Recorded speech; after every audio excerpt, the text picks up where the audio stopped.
Game 2 of the Stanley Cup Final tonight. Edmonton hosting Florida. The Oilers lead the series 1-0. Puck drop at 8, and our coverage will begin at 7:30. That coverage is presented by Fiegel Car and Joyce Shore Border Attorneys and brought to you in part by Window Nation, the perfect fit for your home and wallet. For Florida, AJ Greer not playing tonight, but is on track to play in Game 3 on Monday. That according to head coach Paul Maurice. And the Dallas Stars, they will be in the head coaching market as the team announced today the firing of Pete DeBoer. NBA, they are off for a few days following Game 1 of the NBA Finals yesterday. Game 2 in Oklahoma City will be on Sunday. Indiana took Game 1.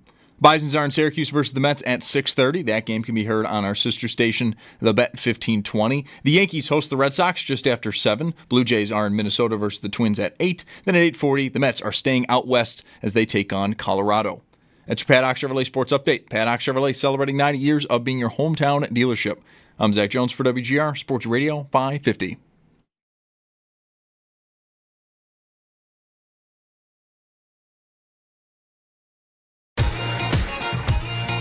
My dad's not here right now. He's still at work.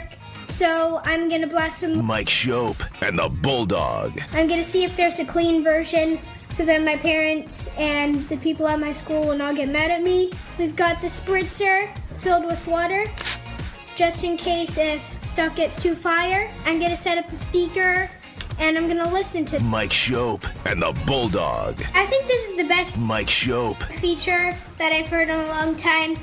I think his flow is really good in it, and I like his aggressiveness on it. And the Bulldog put not enough effort in it. I think overall his flow was good, but I don't like that mobile rapping. That was my review of Mike Schopp and the Bulldog. Didn't need the spritzer. Wasn't fire enough. No spritzer for you. No spritzer. Hi there, happy Friday. You are, witnessing, if you're watching, is it witnessing if you're listening, history, as this is, after all these years, our first ever show from a sauna. The Bulldog naked thing the other day took off, and we are sitting very close, awkwardly close together in a sauna right now. It looks like the studio that we're normally broadcasting from, but by temperature, it can't be. All we need is Kramer in here to say, it's like a sauna in here. Yes. It is like a sauna in here. I feel like I'm already in here for too long. It's almost, it almost feels, well, the sauna is it feels wet. Like, it actually feels wet in here to me right now. Like, the rest of the building is very comfortable. I think we both took a little walk before the show here. It's Nirvana. When I walked back in and the door closed, the first thing I said was, "It's hot in here." And you said, what? I just said that out loud. You walked in the room and said the same thing, and I wasn't even in here. Yes. Yeah, it's, it doesn't feel good right now.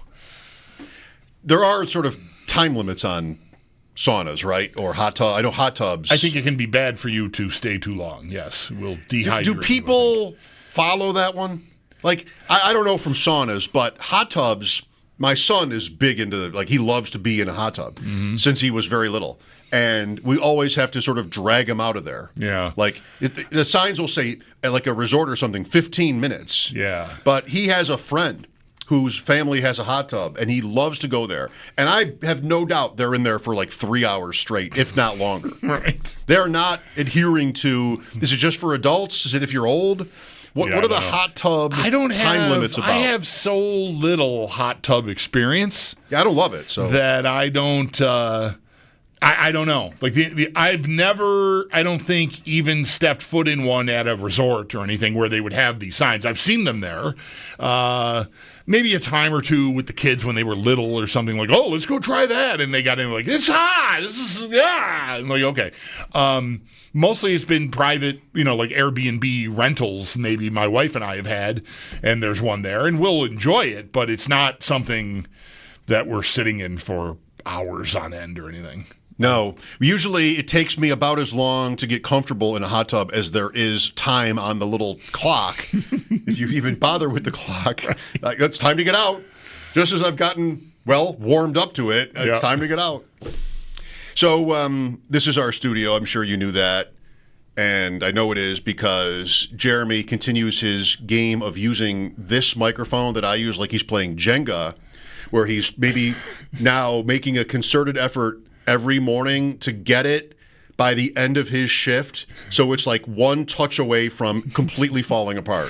Unscrewing, is he meaning to do it? No. Unscrewing this little knob here? I mentioned to you, like when I get up in the morning, I'm scrolling, like most normal people. I don't know. Anyway, like a normal person in this business, I guess. Like I'm scrolling, catching up on news from overnight and early morning, and I will see clips that my kid puts up on social media of their show. By the way, that's his job to do that. That is, it's just a hobby. He works here. I know this because his room is right next to my room, and when he gets up every morning at 4:30, I usually hear him.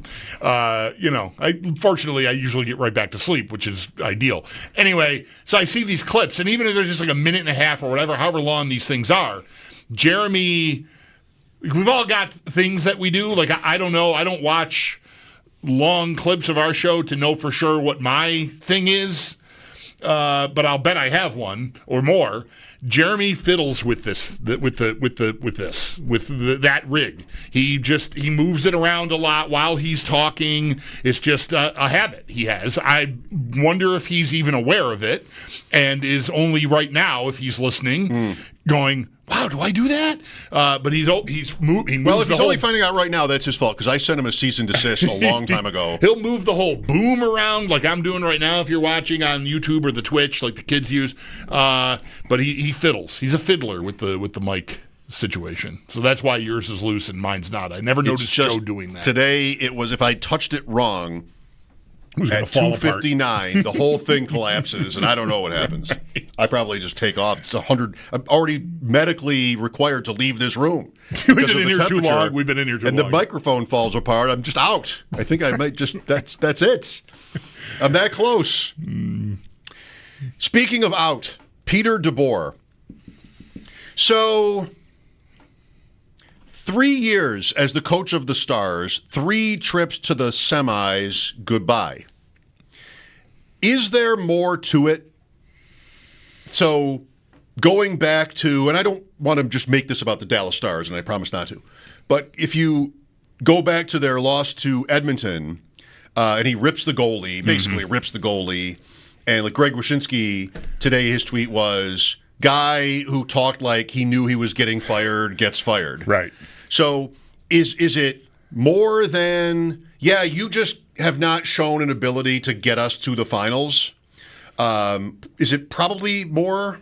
Or is it just we've hit our head on the ceiling here? There was really no floor. He'd never done worse than getting them to the conference finals, but still. I thought last week when, we heard his comments, I think Friday morning, because that game was Thursday night, I believe, if I remember the timeline correctly. So when it came up on our show, I think I said he sounded like someone who knew or suspected he could be getting fired just because of the result of the game. Right? And is that what we don't know? That is what we don't know. We don't know that because he did say what he said about the goalie. And then that, to me, even got worse on Saturday when they had locker cleanout and the goalie, Jake Ottinger, who's just going into year one of an 8-year, $8+ million extension. Like he's Team USA's number one goalie probably going into the Olympics. He was behind Haliburton, and he outplayed Haliburton these playoffs, albeit he lost here, but a round later. Did he play Four Nations? Yes, he was the backup. Haliburton was the number one goalie for Team USA, and he was there along with Swayman, the third U.S. goalie from Boston. So it was tracking like he's now in the driver. He beat Haliburton head-to-head with Dallas, and now we're in the driver's seat. So, he's a kingpin guy, 8-year, full no move, just all the stuff you get. And when locker cleanout came a day after DeBoer pointedly criticized the goalie, he's lost 6 out of 7 to this team. Not we, the DeBoer said after the game. Then on Saturday, it came to be known that Ottinger, when he met with the media, said he hadn't talked to DeBoer yet. Like they had not had any words at that point about his being pulled like he was thought, wow, that's really odd. He's pulled like 2-0 early. Yeah. First two shots went in. They called timeout. And the whole scene starts to go back in. Yeah, the whole scene was really weird. It didn't look like DeBoer had made it known to him that he was getting pulled until he started skating away, and DeBoer called him back, and then that was it. And that seems like the last interaction that they had as of last Saturday morning anyway, or Saturday afternoon, whenever they cleaned out lockers. So I thought the result and the way DeBoer talked, and even maybe him pulling the guy in the first place. Yep. Was like he suspected, if I don't get us through this, I'm in trouble. Well, that's right. And did he never went back in, right? No. I mean, they never caught up. No, they got the 3-1, I think, after the first. I think they scored to make it 2-1, and they gave up I can't remember what the order was, but it was 3-1 going into the second. And there was, I think, plenty of speculation during the first intermission shows. Do you put him back in? Yeah. Because, what are we doing here? Casey DeSmith is not, it's not a better goalie than Jake Ottinger. It's not even close. What did they lose, 4-1? Maybe? No, they got to 3-2 and then 4-2. Maybe, I don't remember what the final score was. But it was, every time they scored, they gave up another goal. If I may, the Bandits' opponent in the finals, Saskatchewan, and I'm not sure if the calculus is different for indoor lacrosse exactly because there are more goals, but the Bandits in the final game were lighting up the Saskatchewan goalie, who was really good, I guess, and got them to the final game of the season. And the game was might have been 7-3 Bandits, and the Saskatchewan coach pulled him at that point, thinking I got to do something, same thing. But it's not right away in the game. It's the second quarter. And Saskatchewan scored right there, and the guy put the goalie back in. They got to 7-6, and then the guy got lit up in the second half, too. So it looked like maybe a masterstroke. Yeah. Because who knows if it really is. It's just so random, and this is the kind of thing where we're guessing at momentum stuff that really does not really help matters. I just thought that the actions coupled with the way DeBoer sounded after the game, to me, he sounded like someone who maybe thought, I'm in real trouble here. Because I think if he was secure and felt like, we lost to a great team again in the conference final. I pulled the goalie, but I had to do something, and I'm just trying to spark the team. This isn't about Jake and the 2 shots. They were premium scoring opportunities. Guys all alone in front on the first one, a breakaway on the second one. So I'm not pinning it on him. I just needed to try to do something. You say something to that effect. We've all heard it 1,000 times. The guy didn't even have to mean it. But if he thinks he's coming back there, that's how he sounds. I think that's easy. That's out of the coaching goalie relationship playbook, right? You know who this guy is. You know the power he wields in the organization with the contract he's got. You do not ostracize him to that extent unless you think you're going out and you want to go out saying, you know what, this guy blew it for me. You want to pin it on him. He kind of did. Yeah, he did. Look, it was never invalid to pull him. I think it was a little nuts not to put him back in to start the second. Well, but, nonetheless, I just think it all just read to me ahead of time like he's on thin ice and he knows it. Otherwise, I don't think he would have handled himself the way he did. Even with time to reflect on it. Well, maybe. Again, not to just do this talking about the Dallas Stars, who've been eliminated for a week anyway. It's just more the McDermott comp is there. Coaches that go almost all the way, but not, and they have shots at it and still don't make it. DeBoer's career is kind of mostly that. He has been to the finals twice. It's been almost 20 years, I think now, 15 plus years as an NHL coach, 5 different teams. No cup, but he's been, kind of like Lindy. Maybe? Yeah, he's had success and he's been close, but he's never gotten a team all the way there. So how do you know? There are times, for as much, maybe this is why, for as much time as we spend on the Bills every day and McDermott and the whole thing, there are times when I think the idea of a coaching change is ridiculous. And I think I would feel that way about Dallas today. If it's not, and it might be for some other problem that maybe he was revealing indirectly at the press conference. Like maybe there was personality stuff. We don't know that. We don't know anything about that from McDermott. There was a Diggs moment. I've had questions about Allen because I've seen them just like kind of ignore each other on the sideline, but then there was snow angels, like it's just, it's maybe like in most relationships, there's sort of both. But we don't know anything I don't know anything about McDermott having a problem with his players. And maybe this guy did. But either way, you have that question always. Is there a reason why I keep losing close to the end? Is there a reason that relates to him? Is there a malfunction here that I need to fix? And really, it's kind of hard to know from the outside. Everybody's got an opinion about it when it comes to him. Yeah. I think maybe more people than we think not that we think the same necessarily, but that feel like the Bills are at their ceiling with him. And maybe have thought this. We know there are people who have thought this for years.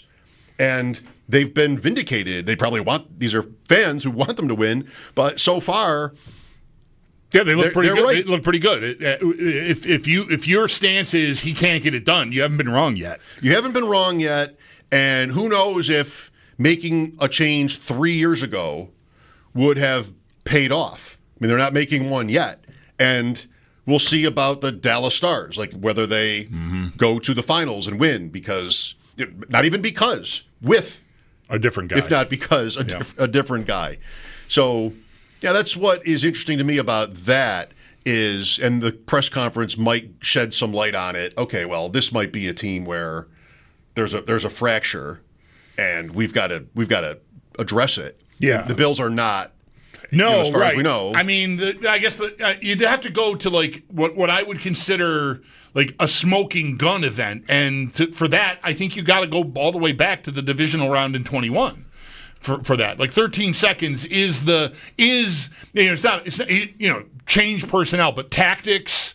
The kickoff. The alignment on those two plays that got the Chiefs into tying field goal range, that's as close to DeBoer panicking and pulling the goalie a few minutes into Game 5 as we have, and it's far away now, and I don't remember. The Bills pretty much closed ranks there. There wasn't any reporting that I recall of guys. Now, there were some questions, years after, maybe. I don't know. We're going to talk to Tyler Dunn at 4 o'clock, and maybe he can refresh our memory, because I know he talked to, I remember Isaiah McKenzie and different players that he had relationships with. But I feel like a lot of any criticism of McDermott from anonymous players was months, if not years later, about that scenario. It wasn't like right in the moment. This Dallas thing, right afterward, like by the weekend, there were numerous reports from the big people that like the players are unhappy, and they made it known to the GM. Like they feel like DeBoer panicked, and now he threw the goalie under the bus, and no one's happy about it. So that could have just sealed the deal. Like, I don't think it had nothing to do with his getting fired, but he might have gotten fired if he said nothing after the game. Well, part of that too is, how do we know this? I mean, reporters are told when that happens, right? Like, there are players, maybe the key men, who want to tell you that they have this problem with the coach. And I mean, I don't want to be lazy about it, but it's like the Bills could have had that, and we just didn't hear about it. Because I think a lot of what that effort was, and I think in general the effort is to keep it inside. Right. So we're not going to talk about it. And even if a player goes to, who do you want? If a player goes to a reporter and says, look, I mean, we've got the players are upset for whatever reason, like this is a thing that gets written. If it right. If the reporter, if there's a relationship there, that does get written, and that hasn't really happened. So I don't know, the Dallas thing. See, what it is on one day I can be like, wow, that's crazy. I mean, look how close they've been. It's hockey. You get a save, you get a bounce, a tip, you win. I mean, that's hockey. But listen to me right there. Do you want the owner of your team, do you want Terry Pegula to think like that? I bet most fans wouldn't. most fans, I think, don't want to sort of give into randomness. And it's not all random. It's not like it's only luck that means they lose in these finals. Right. Look who they're playing against, by the way. But still, like, it's not only luck, but there is a luck element. And I don't think people really like that in life, the idea that even though it's very real, the idea that it's like sort of out of your control. Right. The draft. You pick a player, he bombs. It's your fault. You should have known not to pick that player. Like, there's many of us walk around like that. So on one day, wow, this guy's never done worse as the coach of the team in the conference finals. The obligatory, who are you going to get that's better? You know, how can you make that move? But I know there are people today who would be like, now that's a team with serious standards, Right. because the semifinals 3 years in a row are not enough, and to that fan, we look ridiculous. That's the Sabres, too. Oh, yeah. Whether that's the Drought Sabres or even Lindy a long time ago. All right, well, 5 years. Take Lindy like 97 to 01. 5 years, you got a conference finals loss, you've got a cup finals loss, you've got a second-round Game 7 home loss, Kasperitis, with the best goalie of all time. Time to go. Right. You know, the Sabres were in bad shape as an organization then, but, you know, that's like right before you and I hooked up, and I think like there would have been some people that I don't really remember. There would have been some people then that would have thought this has reached its apex. Right. So I don't know. Well, what we'll do is we'll see what Dallas does, and then we'll decide whether it was the right move. I suppose.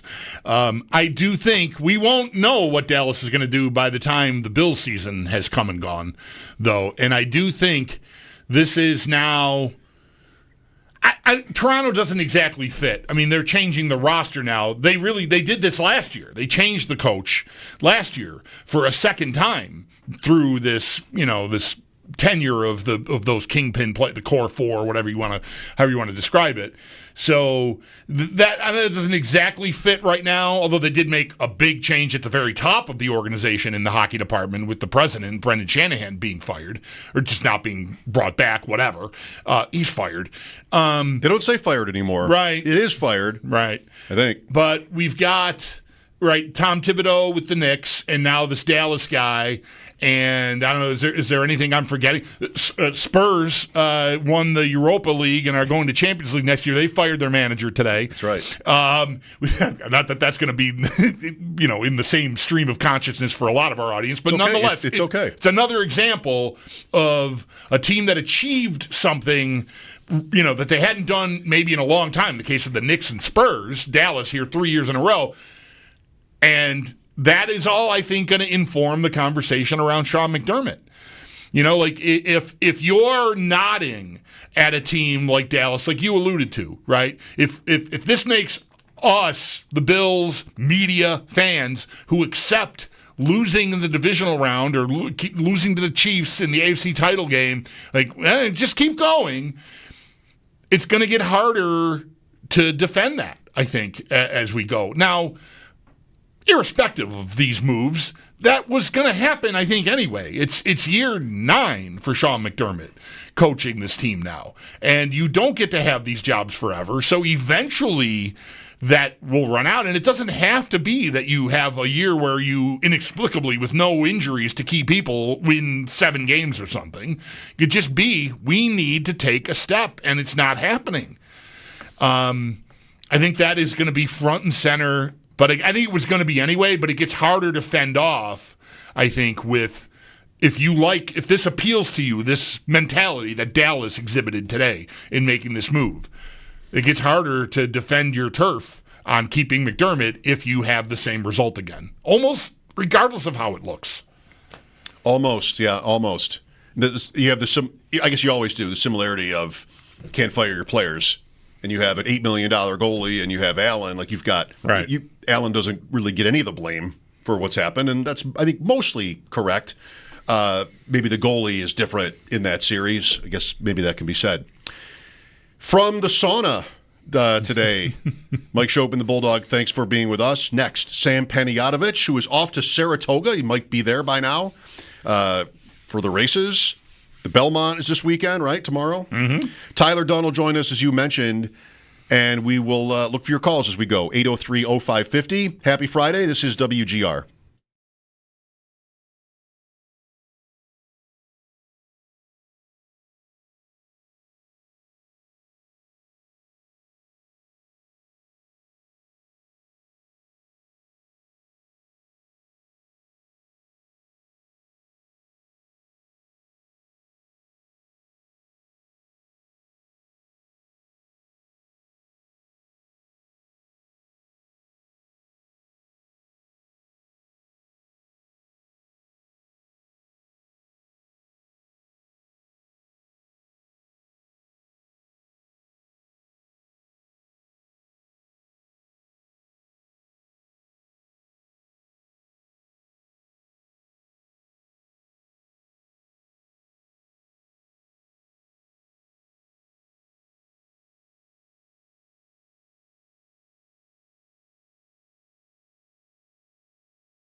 to get him. Haliburton looking. Haliburton driving. Pulls off. Jump shot. It's goal! It's goal! With 3/10 of a second remaining. Timeout, OKC. Tyrese Haliburton does it again. Then it got even better when Oklahoma City made an 80-footer to win it after that. That did not happen. Is it a bit with the Pacers? Like, to not even be ahead for 1 second of the game? Right. Is that sort of like, let's just let them get out 2-0 and then take it from there? Is that just so the Pacers led, their last lead was 4-3. Yeah, got them right where we want them. I don't know. That guy, Haliburton, now, I did not know. I knew he'd hit big shots in the playoffs. I think that's his 5th game-winning shot of these playoffs already. So I've been aware of that as the playoffs have been unfolding. I didn't know going back into the season. He's like 12 for 14 on attempts to tie or win the game in the final minute, I think is what I read, which is just insane to be like that nails in that scenario. And really, one of the misses in the playoffs, he missed one that a guy put back in with a dunk to give them the basket anyway. Like it was a whatever. He shouldn't get credit for it necessarily, but one of the misses turned into a made basket right then and there anyway. So pretty amazing. Not bad. With us now, the host of Bet Sweats, Odyssey Sports betting insider Sam Panayotovich. Insider calls presented by BetMGM. Check out the latest lines today on the BetMGM app, and be sure to catch Sam's show with Joe Ostrowski weekday mornings 9 to noon on the BetMGM network, the Odyssey app, and the Bet 1520. Sam is joining us from a remote location. That kind of makes it sound like nobody's there. A remote, like he's working from a remote location, like he's in, the Yukon or something. Actually, no, Saratoga, which will host the Belmont Stakes tomorrow, and Sam recently learned is nowhere near Buffalo. I was so excited. I put A and B together, and A and B couldn't have been further apart. Right. It's a big state. But it's beautiful there, isn't it? Don't you love it? Well, I'm actually still in Boston. I'm driving after this hit. Yeah, I'm heading up. Well, I had to do my show today, and this is, believe it or not, guys, you've been in sports media a long time. Thank you. You know when you find out at the last minute you're going somewhere? That's where I'm at in life. Oh, I guess I thought you were... So they sprang this on you at the last minute is what you're telling us. But you're happy, I got an email Thursday morning that I was going, and it's Friday afternoon. So I had to get the rent-a-car. I got that after the show today, and I'll make the beautiful 3-hour drive. They got me a nice Ford Exposition, though, Bulldog, so I'm gonna be cranking out to Led Zeppelin radio for 3 hours on the highway. 3 hours. So that means Saratoga is closer to Boston than it is to us. Maybe not even by a little bit. It's interesting. Well, are you excited, though? Oh, yeah, I'm pumped. The only guy who isn't pumped, and I heard you guys off the top talking about the sauna. My apologies. They told Jeff Schwartz and myself that we're going to be doing all the digital content on the Bear Bets feed, Chris Felica's feed on Fox, and Fox has the Belmont tomorrow. So they told Jeff and I yesterday, yeah, just come comfortable, be casual. Today, we got an audible that said, no, you have to wear a suit. And if you guys know Jeff, he's 6'6", 330 pounds. So he is just not happy. He says he's going to bring 3 shirts because it's supposed to be hot and rainy tomorrow, and he is not happy about that. Wow, this is one of these deals where you put the suit on, and the jacket, you get the jacket on and sort of adjust the collar, and the shirt is already soaked. It's going to be one of those days. That does not sound like any fun to me. No. I was at a racetrack today. Really? Fort Erie. All right. So I had to take my son up there. He's going to hang out with a friend, and you don't want to be late. I had to come here, so I gave myself the bridge wait possibilities. Got up there, had like 20 minutes. You don't want to be early.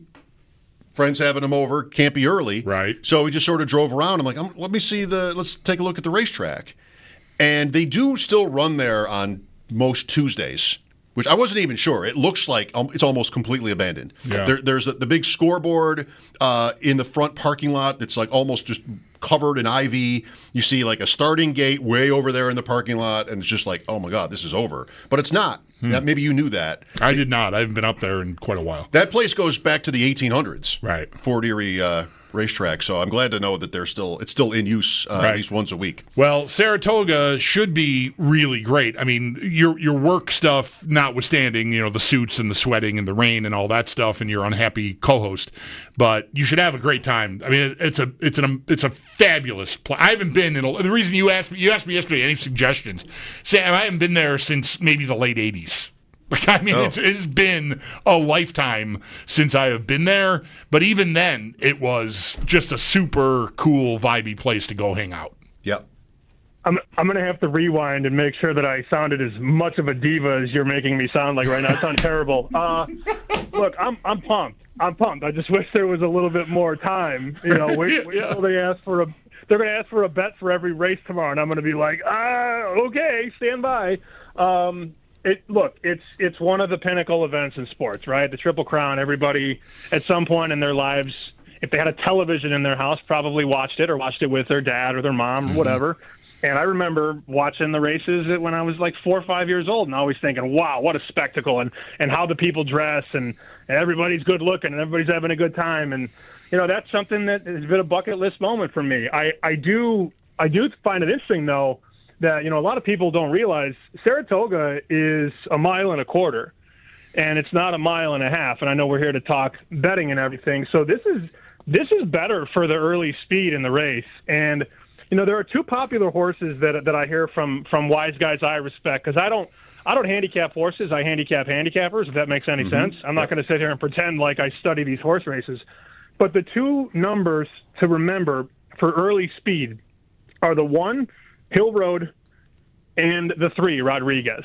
And the 3 horse is a Baffert horse, of course, and that's probably the early speed. And that's sort of the handicap that I've landed on from the guys that I talk to, that you're going to have one of those 2 horses, either Hill Road or Rodriguez, set the pace, and then you're going to have the 3 heavy hitters, the 3 monsters that everybody's talking about, and that, of course, Sovereignty, Journalism, Baeza. They're going to try and run them down. And, what comes out in the wash, nobody really knows. I mean, the smartest people in the world hit 25% in horse races, so it's a total dice roll. But it seems like that Sovereignty is the class. So I went with the 2 and the 3, Sovereignty and Rodriguez. I kind of like them in an exacta box where it could go 2-3 or 3-2. And then I'm going to hook them with Hill Road, the 1, and Baeza, the 6. So essentially an exacta box of 1, 2, 3, 6. And the 2 and the 3 to finish top 2. It's interesting. Do you have a thought on if we had a situation where a horse was vying for the Triple Crown and this race was going to be a 1/4 mile shorter than normal? Like, how big of a deal would that have been?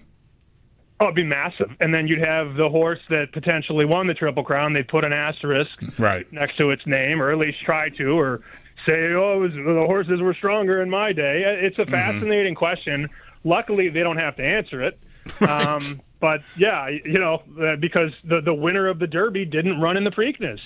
And that's really another conversation of this octopus that is horse racing. Are these races too tight together? Well, a lot of these modern-day trainers say yes, but the horses of yesteryear all did it. So it's a wild conundrum the space finds itself in. It sounds like pitch counts. Yeah. Right, take them out. Right, twice through the order. That's it. Right. How about this? Like, will there ever be a 300-game winner in Major League Baseball again? Probably not. Did you see today? There's a piece about Manny Machado. Yeah, he's almost to 2,000 hits, and he's turning 33. And the speculation is that maybe he'll be the last person ever to get to 3,000 hits, if he even does. Right. So it's not just pitching. Well, good for you, Sam. I love Saratoga too. I was there last summer. And is this a 1-year thing with Saratoga in this race, or is it going to be longer than that? Do you know? I'm not sure how long the TV contract is. I know that we did it last year, and we're doing it this year. People much smarter than me work on all that, but I would love to. Anytime that they have a big event on Fox, I would love for them to send me. Let's go. Sam Panayotovich bet sweats on the Wester hotline. Back to the NBA and the Pacers win. Often, I've heard this from you and others over the years, makes just intuitive sense. You've got a favorite, and it's too expensive. Wait for them to get down a touchdown. Wait for them to get down a game in a series, and then it becomes bettable. Is that happening here? Oklahoma City was such a big favorite that I'm wondering if going down one game even much matters. So before the series, Oklahoma City was minus 700. That was the 5th most expensive series price of all time. If you're wondering what was the biggest, that was Lakers at 76ers, 2001. Lakers were minus 2,000. So a big favorite, but not the biggest of all time. And then once Indiana hit the shot, or Haliburton hit the shot, because he did it, not them, the price reopened at minus 280. Guys, that lasted about 15 minutes. Now it's minus 330, 340. So there was a blitz on the Thunder at minus 280, minus 300 and up. And that's where we sit right now, about minus 325, minus 330, some places higher, some places lower. But that's the belief that the professional money has. Okay, it was nice for Indiana to take game 1, but they got to take 3 more, and the market is betting against that. That Lakers team lost game 1, too. Iverson went off in that game. 48. I'm looking at the numbers now, but it sounded right. Like Philadelphia, the huge underdog that they were, but then they went down 4 straight after that. So, well, is minus 350-ish interesting or still too pricey? Most people don't want to lay it. My advice would be if you want to parlay it with something else, like Bills to win the East. Bills to win the East. I mean, that you might have to leave it in your account a little bit longer than that. But now you take a minus 350 favorite and make it a dog, essentially with the Bills. I'm going to do that math here in a second. I hadn't even thought about it, but man, I'm realizing that I'm hooking Bills to win the AFC East with everything in my life, basically. What could possibly go wrong? Right. Sounds great. Sounds great, Sam. Well, you like to make sure our listeners hear you talk up the Bills. That's not why you're doing it, but I know you're sort of cognizant of that. So, at least you have that, right? We know through the years. Just pick them. I wanted to prove last offseason when we first met that I wasn't crazy, and now I'm just proving that I'm insane. In here, we don't pick Bills games every week or anything, but you always take them. Because if they lose and you're wrong, no one cares or remembers. Like you get in trouble for not believing in them, for picking against them. Even if you're right, no one cares. Just take them and save yourself the trouble.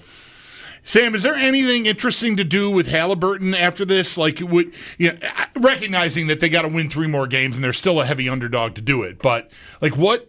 I can't find it here on my app because I can't bet it. But like, Finals MVP, anything like that for Haliburton, coupled with the Pacers, like you probably could get some pretty decent juice there. Oh, you definitely could. And in case you're wondering, Thunder to win the series, Bills to win the AFC East is minus 110. Wink, wink. Fine. Don't think that's the worst price in the world.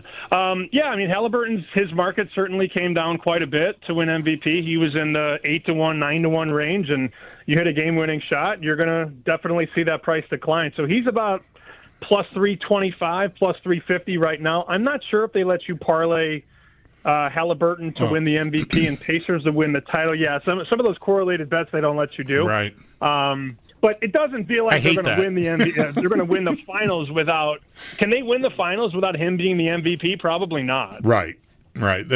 So I guess that makes sense. The heater he's on here, Sam. Like I don't know. It's not exactly a betting point, but 5 shots like this already in the playoffs seems insane to me. So Micah Adams is a great follow on X for stats and stuff like that, and he had this. So the Pacers had a 3% chance to win last night against OKC, a 0.3% chance to win against the Knicks in Game 1, a 2.1% chance to win Game 2 against the Cavs, and a 0.7% chance against the Bucks in Game 5. If you roll all that probability together, the Pacers had a 1 in 75 million chance of winning all 4 of those games. They're just getting started. All right, moving on. How about the Stanley Cup? So Edmonton was a very slight favorite or a pick'em in the series. They get Game 1. Do you want to touch Florida? I like the under in the game, but I said this morning on BetSwitch I have the hockey yips. I'm like Chuck Knobloch right now. I can't throw it to first base. It's been difficult because I was Avalanche guy, and then I morphed into Stars guy, and then McDavid takes me out, and now I'm like, oh, do I bet McDavid or against McDavid? So I've been holding tall here. I haven't made a bet side or future or series or anything in this series. I think the total's a little high, 6.5, but Man, it's very difficult to log into your account and place a bet against McDavid right now, guys. It just is. You were also Capitals guy, not to, tweak or anything, but yeah, right? No, that was before the season. Yeah, during the season, it went well for a while. Okay, Game 2 is tonight. How do you feel about the Aaron Rodgers signing? We just kind of expected it, probably. So, has it meant anything to the markets? The win total Thursday morning was 8.5. The win total right now is 8.5. That's a no. So hasn't really budged. I think the books, to your point, have sort of expected this from afar. I mean, they never would have made the total too low in the chance that he did sign there. I mean, bookmakers aren't stupid. They read the papers like we do, and they're on Twitter, and they do all that. So it didn't really budge the win total. I will say some of the Super Bowl markets came down a bit from like 70-1 to 50-1, but do we really expect this team to get past the Chiefs and the Bills and the Ravens and the Bengals? I don't, in terms of getting on a deep run. I don't know, guys. Wouldn't it be wild? I know Rodgers probably doesn't care about legacy, but can you imagine if he's the first quarterback that Tomlin doesn't go over 500 with? How wild would that be to end his career? You know what I'm saying? Yeah, that's my favorite thing about this is the potential to root for that. Because I can't stand Rodgers. I'm sort of sick of the Steelers. I respect them immensely and the job Tomlin's done there, but just already enough with this. You just keep doing the same thing over and over again. But Rodgers has become maybe my favorite person to root against in all of sports, just about. You're not the only one. I loved him, too, when I was a kid. Like, I loved him when he first came onto the scene, took over for Favre. He's clearly not the same guy he was back then. And an awesome player. I mean, if you go back and look at some of those MVP seasons when he had 48 touchdowns and 5 picks, 40 touchdowns and 7 picks, I mean, him in his prime, it was high-quality theater and drama. But at this point in his career, after the Achilles, after whatever happened last year, he was okay stat-wise, but the team crumbled from the inside, and he certainly didn't help that. Favorite to root against in sports for me might be sovereignty. I think I want to root against sovereignty. Right near the top of the list. Can I just say, too, like, for all the credit Tomlin and the Steelers get, like, what's different here between the Steelers and the Jets? Rodgers goes to the Jets, and, it's a joke. The Jets are kind of always a joke, and let's see if he can fix them. Oh, look, he can't. The Steelers have this winning history. They've had their worst season in 50 years is 5-11 in 1988. Like, they're always at least pretty good. But aren't the Steelers one of the first teams you think about for, like, diva receivers, like internal drama? Even with Roethlisberger going back to him, do they deserve the reputation they have for being, like, impervious to whatever it is? I feel like no, but they win enough games anyway. They beat the Browns. They get to play the Browns twice a year. That's a good start. Like the Bills with the Jets, I suppose. But still, like, I'm ready. I'm not a Steelers hater, but I'm just so exhausted by all of this every year that, and now it's peak with Rodgers there. I hope they lose 14 games. I want to see it really go down bad. It sounds like Aaron Rodgers may have just leapt over sovereignty in your maybe favorite. Yes. Bulldog makes a compelling case. 14 losses is a lot of losses. So I felt that from your soul, Mike. That felt good, didn't it? I'm going to really love rooting against them.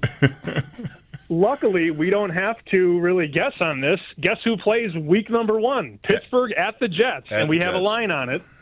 Pittsburgh is a 2.5-point favorite at Pinnacle, one of the sharpest shops in the world. So they're basically saying on a neutral field, these two teams are numerically equal. And they're each starting the other's last year week 1 starter. Right. and they'll both finish between 7 and 9 wins. And then they have Seattle in week 2 for Metcalfe's revenge game, although the game is in Pittsburgh. So, Sam, as we wrap, where do you get to watch the race or the races from? Do you know? They say that they have a spot for us right near the track. I'm going to retweet the live broadcast. We're doing like a Fox Sports digital play on it, so I'm going to share it. Allegedly, we are right by the track. So Jeff and I are going to wear these nice suits and be covered in mud and dirt, which will be awesome. But yeah, we're supposed to be right there. So I will find out tomorrow. I'll send a picture. You guys know Great. I love sending pictures. I look forward to the picture. I expect this broadcast you're doing to be able to hear hooves. Yes. Yeah, and hopefully cocktails. Are you the type to go into the paddock and look at the horses to get a better read? Are you the type, like, you want to take a look at them, see how they're walking, or if anybody's acting up? No, the only horse I felt that way about was, Justify, many years ago. I saw Justify for the first time and thought, that horse looks like Barry Bonds. And he ended up winning the Triple Crown that year. All right. That's awesome. Something to be said for that. Mike mentions Fort Erie. The last time I was there, it's quite a few years ago now, but I went with a few buddies and standing there watching them, parade around, just like, okay, what do you think of that one? Yeah, Love it. Yeah. Love it. Any idea? No, I'm 5 beers in. I have no idea what I'm looking at a horse. I don't know how predictive it is. I want the but gray one with the spots. I don't know. You'd like to think it should be predictive. Yeah.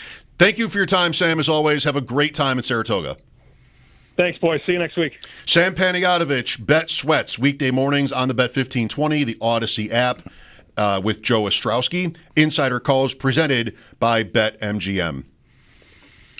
He made the point, I really do relate to this when it comes to fantasy football, how he said, I don't handicap the horses, I handicap the handicappers, which I kind of, most of the time, I kind of feel like is all you need to do. Mm-hmm. But once in a while, I'll get player takey. Usually, though, I have a friend in the industry by the name of Scott Connor. We had him on our Deep End podcast once and maybe posed him some question about this guy or that guy. Like, who do you like? And he's like, I don't know. I let other people do that work. People who are crushing tape and really sort of like all in on evaluating, what it looks like on film. That's how kind of I can relate to that. I'll just steal their work. Steal their work. Basically, use their work to inform your decisions. Yes. That's a better way than saying steal. Right. That's the whole premise of using the mock drafts and just let the consensus mock drafts tell you what to do. You do want that information. People scoffed at that, but you do want that information because you don't just want to close yourself off to the outside and have your own board and just only do that. Steve Palazzolo and Sam Monson had Tom Telesco on their podcast, I think maybe yesterday. And Steve asked a great question of Telesco, St. Francis, Chargers, Raiders. He's not with either team, I think, anymore. But about like being on the clock and what's the discussion like when you're on the clock. There were a lot of good questions. I thought it was great. And Telesco said, you do all that work so that when you're on the clock, you don't have to have those conversations. Maybe at the late rounds. Yeah. But no, at that point, there's no talking left. You've got your ranking. The board should tell you what you're doing. Or else you've just wasted your time. Right. And you don't want to be the type to just sort of whimsically, I don't know, I really like this other guy, though. I wish we... You don't have time for that anymore. He was good. That's where Jerry Jones walks in the room and says, draft Johnny Manziel. Yeah. and all the football people go, oh, my God! No, just pretend we don't hear him. Just pretend he's not there. Let's try that. Tyler Dunn coming up next. Thanks for being with us on this Friday. Mike Schopp and the Bulldog, WGR.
The Stanley Cup Final tonight. Edmonton hosts Florida, and the Oilers do hold that 1-0 series lead. Puck drop at 8, and our coverage is going to start a half hour before that at 7:30. That coverage is presented by Fiegel Car and Joyce, your border attorneys, and brought to you in part by Window Nation, the perfect fit for your home and wallet. For Florida, A.J. Greer not going to play tonight, but is on track to play in Game 3 on Monday. That according to head coach Paul Maurice. And speaking of head coaches, Dallas going to be in search of one, as the team announced today they are firing Pete DeBoer. NBA off for the next few days following Game 1 last night. Game 2 is going to be in Oklahoma City on Sunday. Indiana up 1-0. The Bisons are in Syracuse versus the Mets at 6:30. That game can be heard on our sister station, The Bet 1520. Yankees host Red Sox just after 7. Blue Jays are in Minnesota versus the Twins at 8. Then at 8:40, the Mets staying out west as they take on Colorado. That's your Paddock Chevrolet Sports Update. Paddock Chevrolet celebrating 90 years of being your hometown dealership. I'm Zach Jones for WGR Sports Radio 550.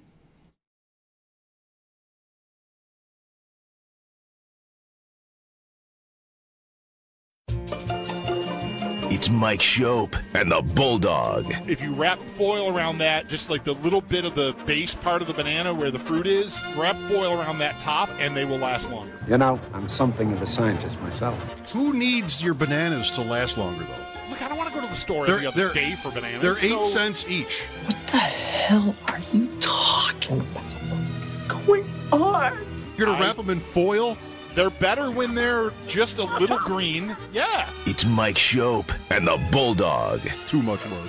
Not that much trouble, really. Too much work. Says the guy that's got a spreadsheet with 3,000 fantasy teams. On WGR Sports Radio 550. 3,000. What year was it when I said I would be cutting back, though? There was the 1 year where I made a huge leap into fantasy and went from maybe like 10 teams to more than 100. It feels like 2 years ago to me. I think it's more. Yeah, okay. But whatever it is, like, that has not really happened. That's not really. No, I'm not under the impression that ever really happened. No, fantasy reduction surgery. It was a nice effort. No, I'm gonna quit drinking tomorrow. Is what that sounded like to me. That's also an idea. Yes, I just counted. Like, I'm at 60 that are done on just the one site. I know it's more on other sites, and I was just on the clock in one, and the first name by ADP that's available is Anthony Richardson. It just like crushes me every time when I see his name. Davis Maddock, one of my co-hosts on ADP Chasing, put on Twitter over/under future starts for Anthony Richardson 4.5. Ugh. Mm-hmm. Tyler Dunn with us on the West Her Hotline. GoLongTD.com. Not to start, didn't mean to, with a sad one, Tyler, but Richardson, I mean, is that over? He's got the shoulder thing now again. You've got to maybe question whether he can, physically do this, and they've got Daniel Jones there who might have been in line to beat him out anyway. What do you think? Oh, yeah. That it's all over for Anthony Richardson. And it's what a cautionary tale on so many levels. I mean, you look at the football alone. He started one season in Gainesville, and it wasn't pretty. And that's the dangers of the pre-draft cycle, right? Like, remember how everybody could just package, hell, I did it myself. You package 3-4 moments, Anthony Richardson moments, and you can talk yourself into them, right? The Josh Allen comparisons were even getting thrown around, like, oh, you can improve accuracy. It can happen. Well, not everybody is going to work like Josh Allen and be surrounded with the right people like Josh Allen. And Anthony Richardson just never had it. But also, I think what he lacked more than anything was just maturity. You hear a lot of bad stuff around Anthony Richardson, like the way he was behaving down at the Manning camp, and got in trouble there and got in trouble with the law shortly after that. I mean, it was just a whole series of events. I might have it backwards there, but he just never really learned in his transgressions, and that really should have been a red flag. And then there's the not really knowing how football works. If you're the quarterback, you don't tap out in the middle of a drive because you're tired. Right? Like that was just... That's fair. That feels to me like the biggest thing to overcome. Like, we talked a little bit about him yesterday, not in any kind of real serious way, but like, what about as a backup? Like, would you ever consider it? And the biggest concern I would have does he lack like common sense football knowledge in some way that like you just would not be able to trust him to know how to do all the right things. Exactly. And I think like the whole tapping out of that game, quitting on your teammates, it's one thing to do it, but I think the way he even kind of conducted himself after that, there was like a press conference shortly after that where he basically said in so many words like, yeah, I'm going to start showing up early. That's kind of what DeForest Buckner and the vets want me to do. It's like you shouldn't need the veterans to tell you to do that, right? It's like our fathers shouldn't tell us that we need to take the trash out as kids. We should just do it. You see something around us, you do it. And if your quarterback needs to be poked and prodded and gently nudge that direction, that's a problem. And yeah, just to kind of clarify what I said earlier, this is what Bob McGinn's reporting last year at our site. So, in April of 2022, Richardson received a ticket for going 105 in a 60-mile-per-hour zone at 4:11 a.m. outside of Gainesville. 4:11, that's usually when everything's happening, right, guys? And then maybe in Gainesville. He pled no contest. He was ordered to complete a traffic safety course, write an essay, pay $349.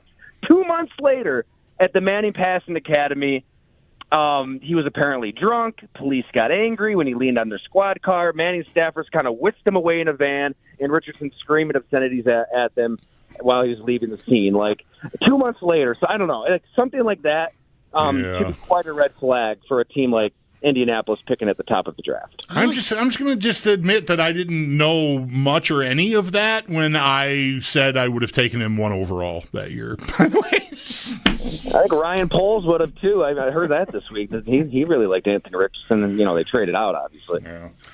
I like the idea of Tyler just taking out the garbage as a kid without even being told to. Like we're all dads. The thing there are lots of those. Brush your teeth. There are lots of those things where you can't believe maybe that you're telling your kids that you have to remind them to do it because you feel like how bad a job am I doing as a parent if I have to actually. But the weirdest one is to have to tell them to eat. Because just creatures just know how to eat. They're born. They have to eat to survive. They just know to do it. Birds know how to eat. There's no class. There's no mom telling them to eat before they go flying to the next tree. I want to keep this complaint in my pocket until your kids turn 20. Because let me tell you, my boys have no trouble remembering to eat. Okay, well, every morning, did you eat something? Like, where'd everything go? Did you eat something? Where did everything go? I hate living here. That's me and my fridge. No problem here. He lives at our pantry. We are prying Sonny away from the pantry. We should definitely put a lock on it a long time ago. My son is a very good eater, but that includes once in a while, like there'll be a completely empty tub of frosting. I mean, just he will eat his vegetables. He's a good eater, but just why should you ever have to tell kids that they need to eat? Tyler Dunn on the West Shore Hotline. So gotta do it. I don't even know if this annoys you. Maybe it annoys you. Aaron Rodgers stuff. So that article, Bleacher Report, then of yours was in 2019. That we're sort of like, oh my God, this is really what Aaron Rodgers is like. I mean, Tyler, is the term a seminal piece? Whatever that means. So I wonder what you would say to this, because we were talking about Rodgers in here a day or two ago, naturally, and one or both of us might have said, like, it started with Tyler's article. And I wonder, would you say that?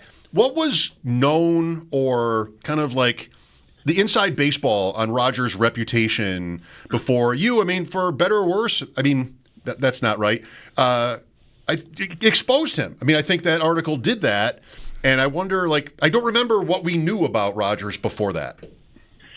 Yeah, I appreciate that. Now, I think that he was pretty incubated, like a lot of star players are. And look, I don't want to take anything away from the player. I mean, 4-time MVP, first ballot Hall of Famer. At his peak, I mean, I was fortunate to watch and cover Aaron Rodgers for 5 years out there in the Milwaukee Journal-Sentinel. I mean, he's an unbelievable talent. I think that maybe even goes back a little further. I think first year at Bleacher Report was in 2016. I did a Rodgers story that year after I heard from somebody, let's just say in his inner circle, perhaps his best friend for many years, kind of just unload on Aaron and detailed, all right, well, he cut off all of his family at the end of 2014.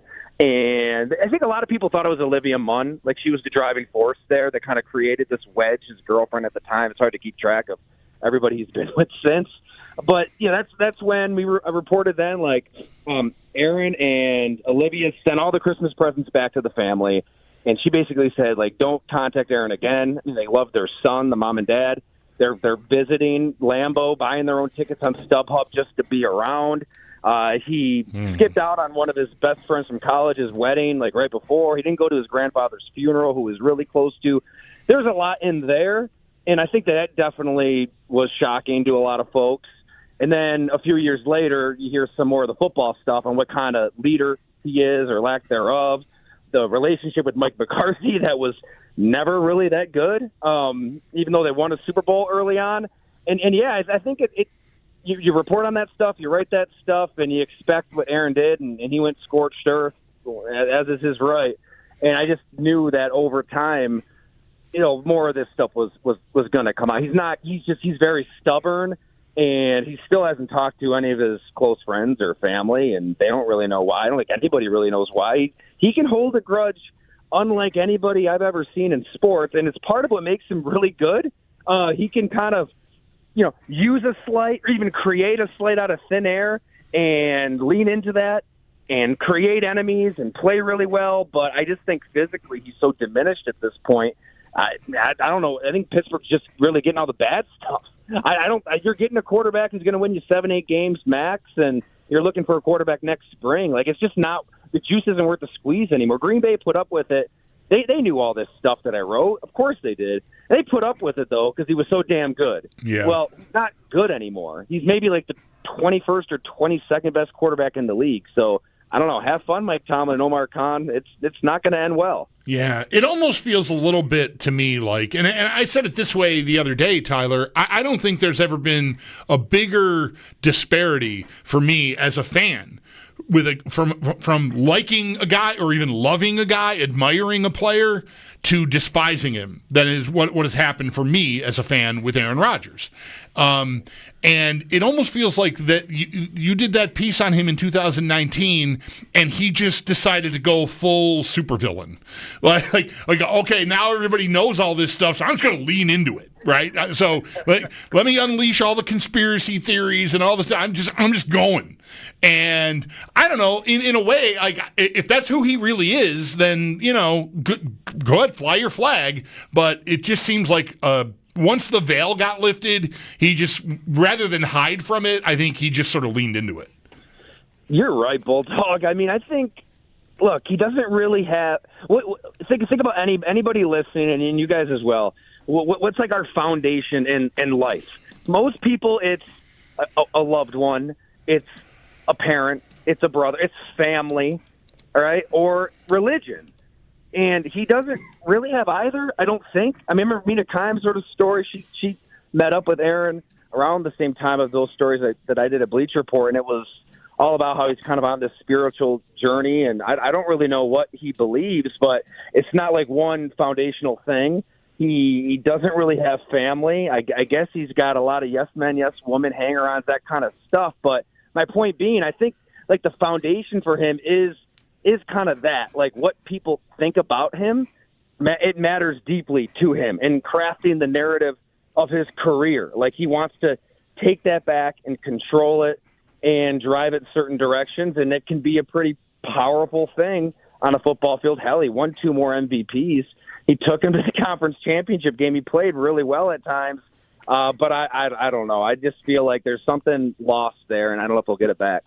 I mean, I shouldn't joke about this, but when you mentioned how his parents don't even know what they did wrong, I'm thinking like, well, maybe he feels like they just told him he needed to eat one too many times. I mean, maybe he got sick of the dad telling him it's important to eat something. Drink your water before a game. That's it. I'm out. Shouldn't joke about it. Tyler Dunn on the Wester Hotline. I texted Tyler this morning, irrespective of our plans to chat here, because I was listening to a podcast, School of Scott Barrett, he's been on with us. Theo Greminger, he's been on with us. And a guest named Max Toscano, who was really impressive going in on tight ends. I'm like, tight ends, Tyler, you wrote the book, literally. So I texted Tyler, like, do you know about this guy, Max Toscano? And you did. And right after I sent you that text, I hadn't finished the podcast yet, and then he mentioned your name. He was talking about the book and John Mackey and different things, like comparing certain players through the years and also from a fantasy perspective. So I thought that was really cool.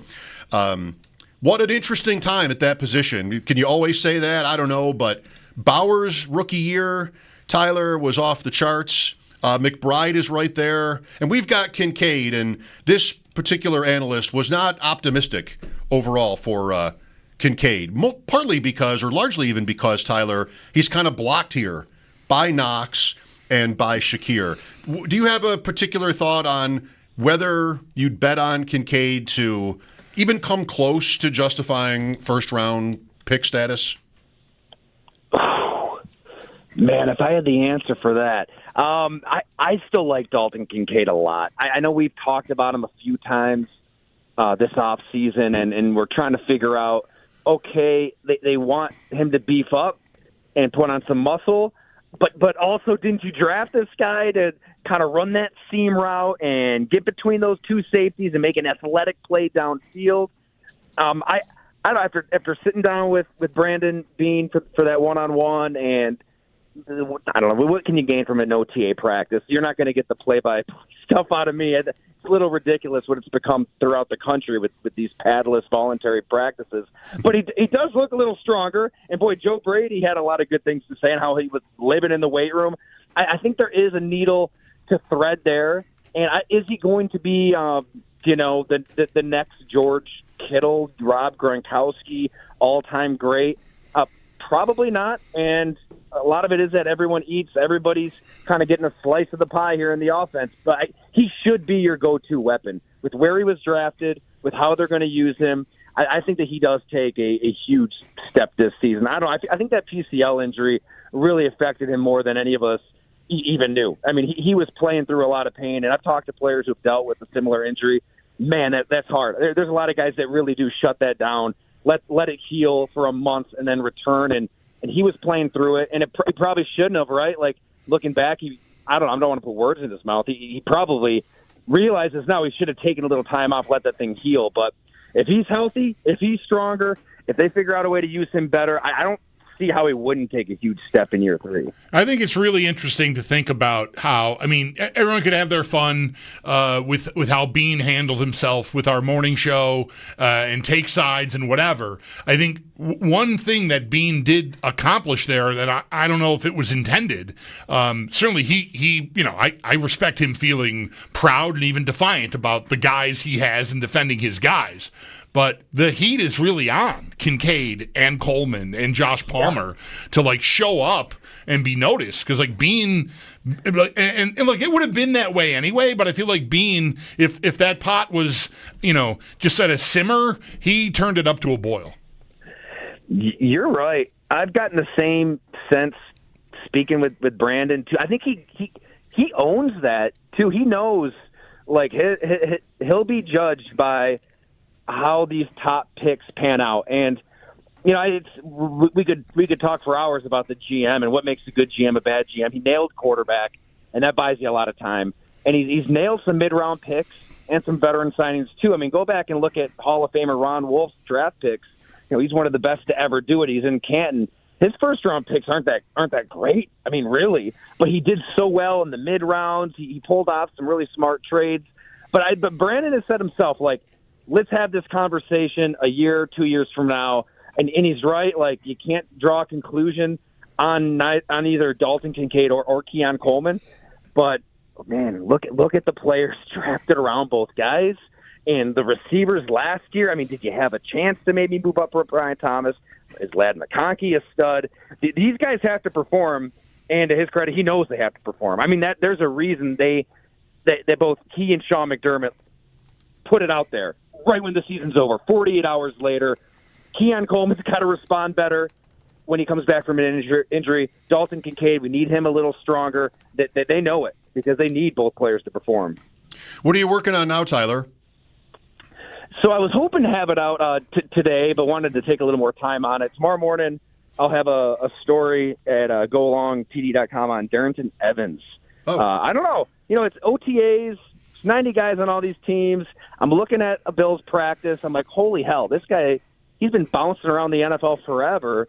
He's been, 10 different stops since 2020. It's crazy when you look at, this is his third time he signed with the Bills. He's been to Chicago 2-3 times, Miami, Indianapolis, all over the place. So I just kind of picked him off after practice, and we chatted for over, a half hour or so, and he absolutely has a journey to share. There's a reason he's able to keep going, and you can see why Buffalo would want him around. I love that. I think fate, it's so fickle, especially maybe with running backs more than any other position, where who knows, somebody's got like a slight muscle pull or something, and they don't have the draft capital, and there's a lot there, but team isn't invested, and it just doesn't show. There's too good of an incumbent, so many different variables out of your control. And then with each team that you leave that kind of gives up on you, so to speak, it's that much harder to make get a footprint. And a guy like this, I think there are probably lots of guys like this who maybe, what's Ty Johnson? Right. I was just thinking of him, Mike, and Tyler. Like, Darrington Evans might think, that could have been me? Yep. Like, how close, just right on the edge. Yeah.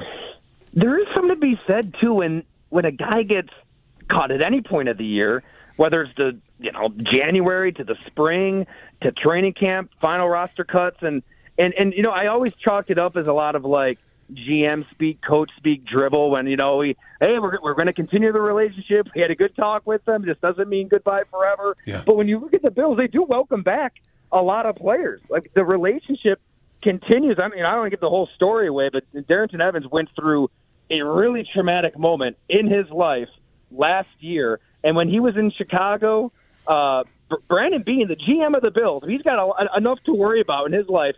He's calling Darrington about this thing that happened in his life. They're speaking regularly, standing with Sean McDermott, Dr. Dez, the team psychologist. There's a really strong infrastructure in Buffalo, and it applies to players who aren't even on the team, like after they leave. So they brought him back. Who knows if he'll have a role? James Cook isn't around, so maybe he does. But it was really, really cool talking to him. D-Ev, as Joe Brady called him the other day. Do you need permission to call guys on other teams? I don't think so. Okay, I think good. the personal relationship matters, right? I think it does, too. I think it's great. Yeah. I just don't know that – I didn't realize – Yeah. Can Brandon Beane just call Aaron Rodgers if he's friends with Aaron or anybody else? Can you just – I guess the rules would be the same. Anyway, something for me to figure out on my own time. Tyler has given us enough of his. Thank you, as always, and enjoy your weekend. Hey, thanks so much, guys. Let's do it again soon. Okay. I mean, like, Tyler doesn't know we're going to call him next week. Right. It'll be soon. Won't be us. It'll be a morning show. Somebody will be tapping him. Careful with that, Tyler. We're all over Tyler Dunn. 803-0550. On Beane and the idea, like, measuring him, the draft picks and everything else, I'd like to fill that out. You can't exactly ask, has he done a good job? Right? Like, that seems ridiculous. Yeah. But is he really going to be judged by the likes of Kincaid and Coleman? Let's explore that. Lines are open for your calls. Mike Schopp and the Bulldog here, WGR.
tonight as Edmonton hosts the Florida Panthers. Oilers do hold that 1-0 series lead. Puck drop tonight at 8 p.m. with our coverage right here on WGR beginning at 7:30. That coverage is presented by Fiegel Car and Joyce, your border attorneys, and brought to you in part by Window Nation, the perfect fit for your home and wallet. For Florida, A.J. Greer not playing tonight, but is on track to play in Game 3 on Monday. That according to head coach Paul Maurice. And the Dallas Stars will be in the head coaching market as the team announced today the firing of Pete DeBoer. Bisons are in Syracuse versus the Mets at 6:30. That game's going to be heard over on our sister station, The Bet 1520. Yankees host Red Sox just after 7. Blue Jays are in Minnesota versus the Twins at 8. Then at 8:40, the Mets staying out west as they take on Colorado. That's your Paddock Chevrolet Sports Headlines. Paddock Chevrolet celebrating 90 years of being your hometown dealership. I'm Zach Jones for WGR Sports Radio 550.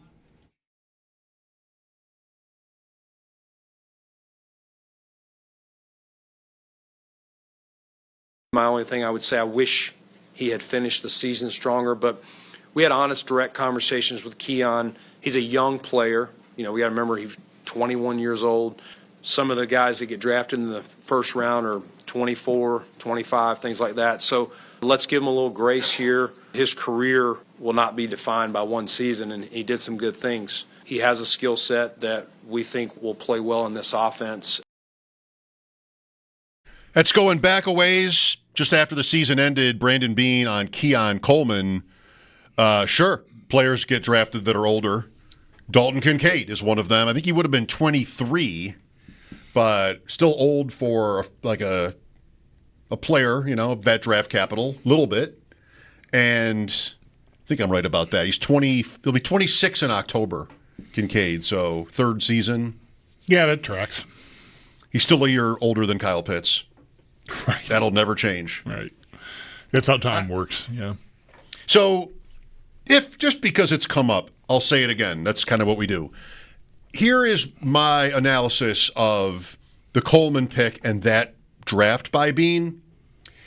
And, okay, so they traded out and Kansas City picked Xavier Worthy. I don't blame him for that. I don't blame him for trading with Kansas City. A lot of people do. I think you do. You like the player too, right? That was the guy I wanted the Bills to pick. So yeah, I mean, I don't feel like I have the right to just give it a pass. That's fine. Doesn't look like a bad call. No, but I like that they did that. But I would have liked a better trade.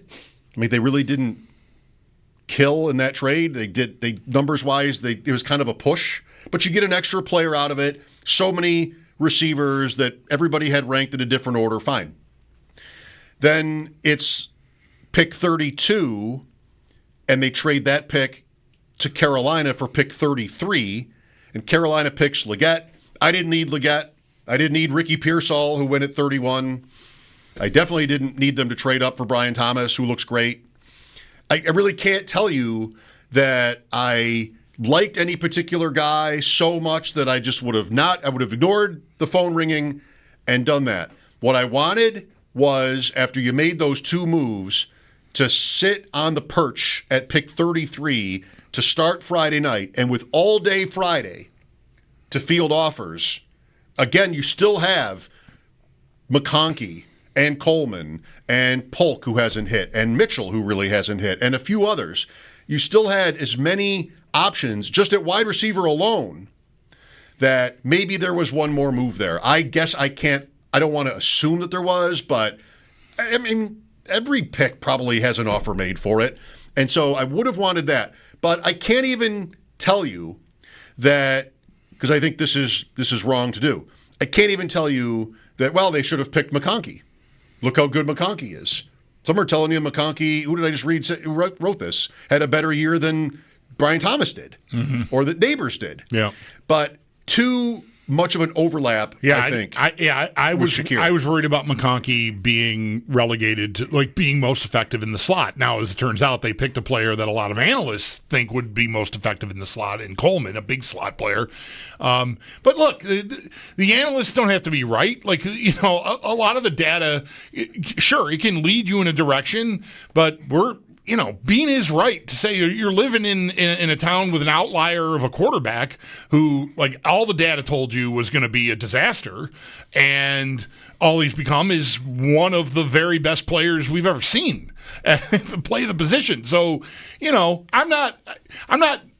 I didn't love the Coleman pick. Like, I liked him early in the process and then kind of soured on him because of a lot of the data. Like, I don't know if this really is the best fit for what I think they need, which is speed, which is why I was so crushing on Worthy and wanted him so badly. But all that said, like, Coleman still has an opportunity with his skill set, the run after catch stuff. I think there's a player in there. We'll see if he can put it together and stay healthy. I'm not... I don't know. I'm far from, I would say, worried about him, I guess. Worried, though, what's the context? Like, what kind of a... Like, worried that it's going to work, worried that they're really going to be short. Like, I don't know. I don't think he's going to smash, but I think he could be a useful, effective player in a model that really is built on not relying on one guy to be, the guy. So...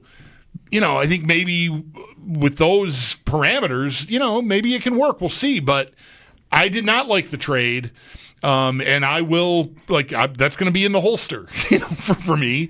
And I do really think that Beane. And this is fine. This is maybe the thing you can like the most about it, and I think a lot of fans did. Whether, again, they're making fun of us or Jer or whatever in the process, but you can like your GM putting himself out there like that. I generally do. I think what he's doing, he's putting his name on it. His name's already on it, but he's making sure I did this, and I believe in this. I like when guys do that because you're putting yourself out there, and if it doesn't work, the blowback is going to be more. Like, you're inviting more scrutiny and criticism by doing it. And that's the point I just made to Tyler last segment. Like, I think he's sort of turned the heat up on his guys and himself by taking the position that he took and being so defiant about it. And, that's not to say that the guys have to mind that, or maybe they don't even really, I'm sure they know about it. I'd be surprised, I guess, if they didn't know about it. I shouldn't say I'm sure, but I'd be surprised if they didn't know that their GM was, it just made the rounds everywhere. It was a very hard thing to avoid in the world of the NFL when Beane did that. It went viral. So, really, he's put... a bullseye is wrong, but he's turned the heat up and the attention on whether he's got enough there. And the key guys for that are all the guys that you would think to mention. Like, he's bragging about the investment he made in Josh Palmer, as evidence. And I don't know, I know it's $12 million, and you didn't like the amount. That's a very modest receiver signing in the NFL. Like, to me, that's a guy. That's not a stud. That's just a guy. And so, but the heat's on him to show that he's worth that or even better than that. And then Coleman and Kincaid likewise. Like, you guys got to come through in part because your GM just sort of laid it out. Like, I got enough. These are my guys. My team's on the floor. You guys can stick it with your complaining. Okay. You kind of like from Napoleon book. So it's got to work now. And again, like, I didn't love all of how all that went, but in general, I'm here for a guy being defiant about the job. You think I'm not doing a good job? I am doing a good job. I'm going to tell you how. This is how. And now it's time for those guys to go prove them right. And that's very interesting to me. What's interesting, too, is, as it's been, everybody gets to decide how this is going to be judged or measured. Like, Joshua Palmer may not catch 40 passes. Like, what's a good year for Joshua Palmer? And you can show me again, like, the $12 million is not actually that much. And, maybe it's 50. It's not going to break records, whatever Palmer is. So some will make that call based on those stats. You can maybe also do it based on timing, right? Like if he's a touchdown guy, or if it's in the biggest games, you're going to have that. Yes, it's only 39 catches, but this, and this. So you can do it that way. And then I think there's also, of course, the team outcome. Sure, like last year.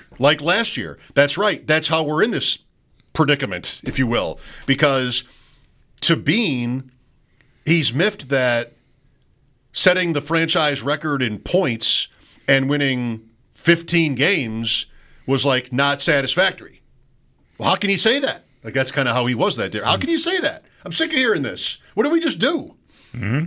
But I do think there's merit to, as high of a bar as it is, if it's that game in Kansas City or in some other game this year, do you have the player that you're going to need when you're playing against the best teams in the biggest games? They've spent the most time preparing for you. And what happened last year in Kansas City, as, again, tough as this is, was you didn't. I mean, for as good as they were, you didn't. By the way, on that game, and how it ended, we were talking about Kincaid on ADP chasing this week. Because actually what happened, I might have mentioned this to you. I went at it from, I'm kind of maybe like Beane a little bit. I'm sort of tired of hearing how bad he is all the time over here in the fantasy community.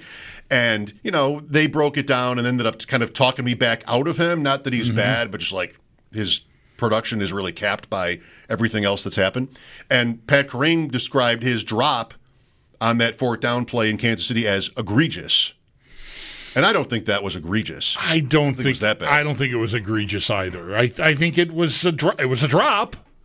But I think a play like that ends up being really just a broken play and a wobbly heave. It's a tough catch. But it could have been made. It should count as a drop. I'm not even positive that it went down as a drop, but it should. I'll give you a hot take. I don't think the Andrews drop was egregious. Really? As a known Lamar Jackson apologist, it's just like it was low. He had to dive. He's at the sideline. Yeah. I mean, he had to reach. Yeah, he had to reach. Think about it. Down, sort of off balance to get. Yeah, the ball was not on target. It was just low. Yeah, and makeable. Is that a drop? Of course it is. Yep. But I don't know. That's a word I would reserve for like the big, obvious. How did you not catch that? It's an easier catch than the Kincaid catch, I would say. Yeah, I would say that too. If I were rating them. Sure. But just go down and get it. Yeah. Kincaid's got to contort. Right. Dalton contort. Oh. Dalton contort. Wow. On that one play. Timeout right after that, of course. 803-0550, the number. Mike Schop and the Bulldog, WGR.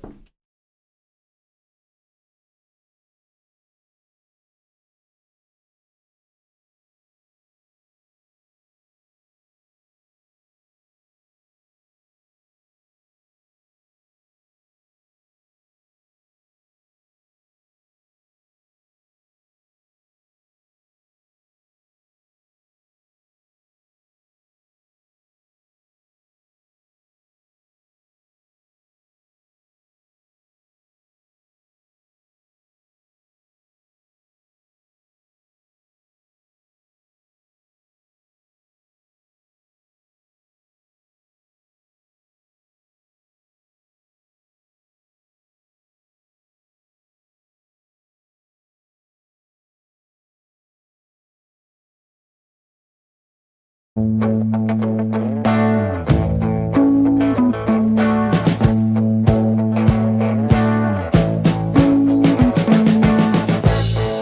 been living in sin so long, all the feels are gone.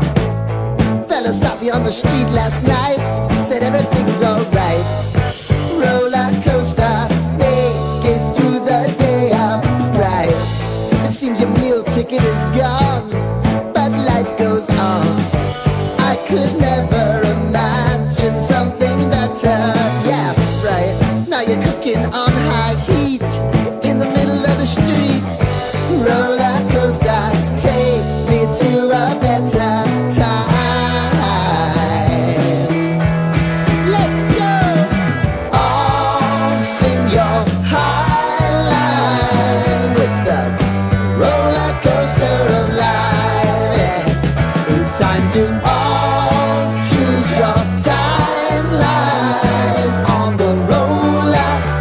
coaster of life. Oh, you seem to easily forget how to place your bet. When everyday life gets you down, you gotta steal the crown. Got to own it. Don't bitch and moan about it, please. God forbid you scrape your knees, and it's nothing to sneeze at. Oh, I've told you over and over again, you gotta get both hands around it and make your own plans. Roller coaster, it's taking over, it's about time.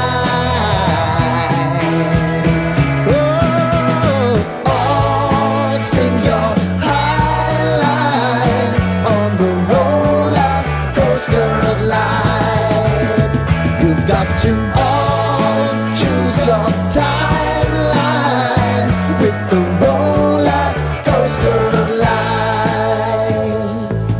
Roller coaster.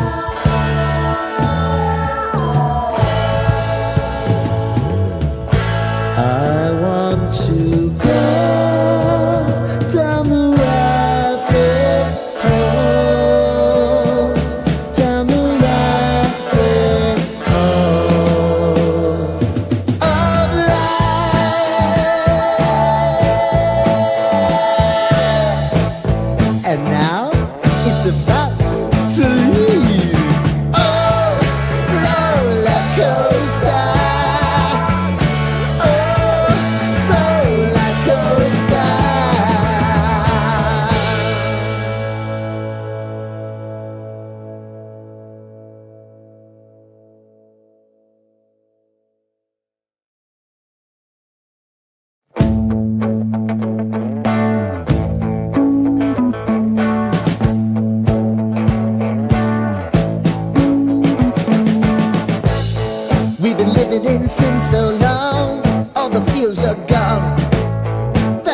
on the street last night, said everything's alright. Roller coaster, make it through the day upright. It seems your meal ticket is gone, but life goes on. I could never imagine something better. Yeah, right. Now you're cooking on high heat in the middle of the street. Roller coaster, take me to a better time.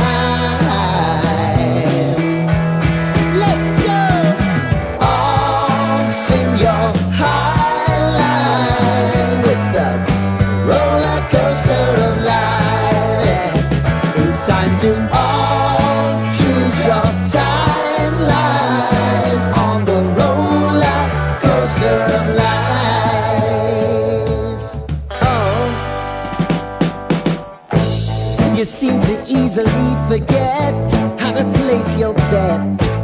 When everyday life gets you down, you gotta steal the crown.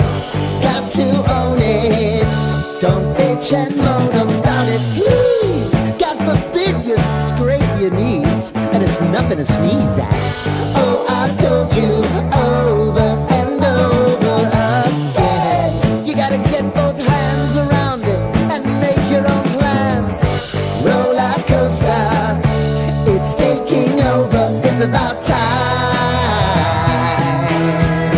Oh, oh, sing your high line on the roller coaster of life. You've got to all choose your timeline with the roller coaster of life.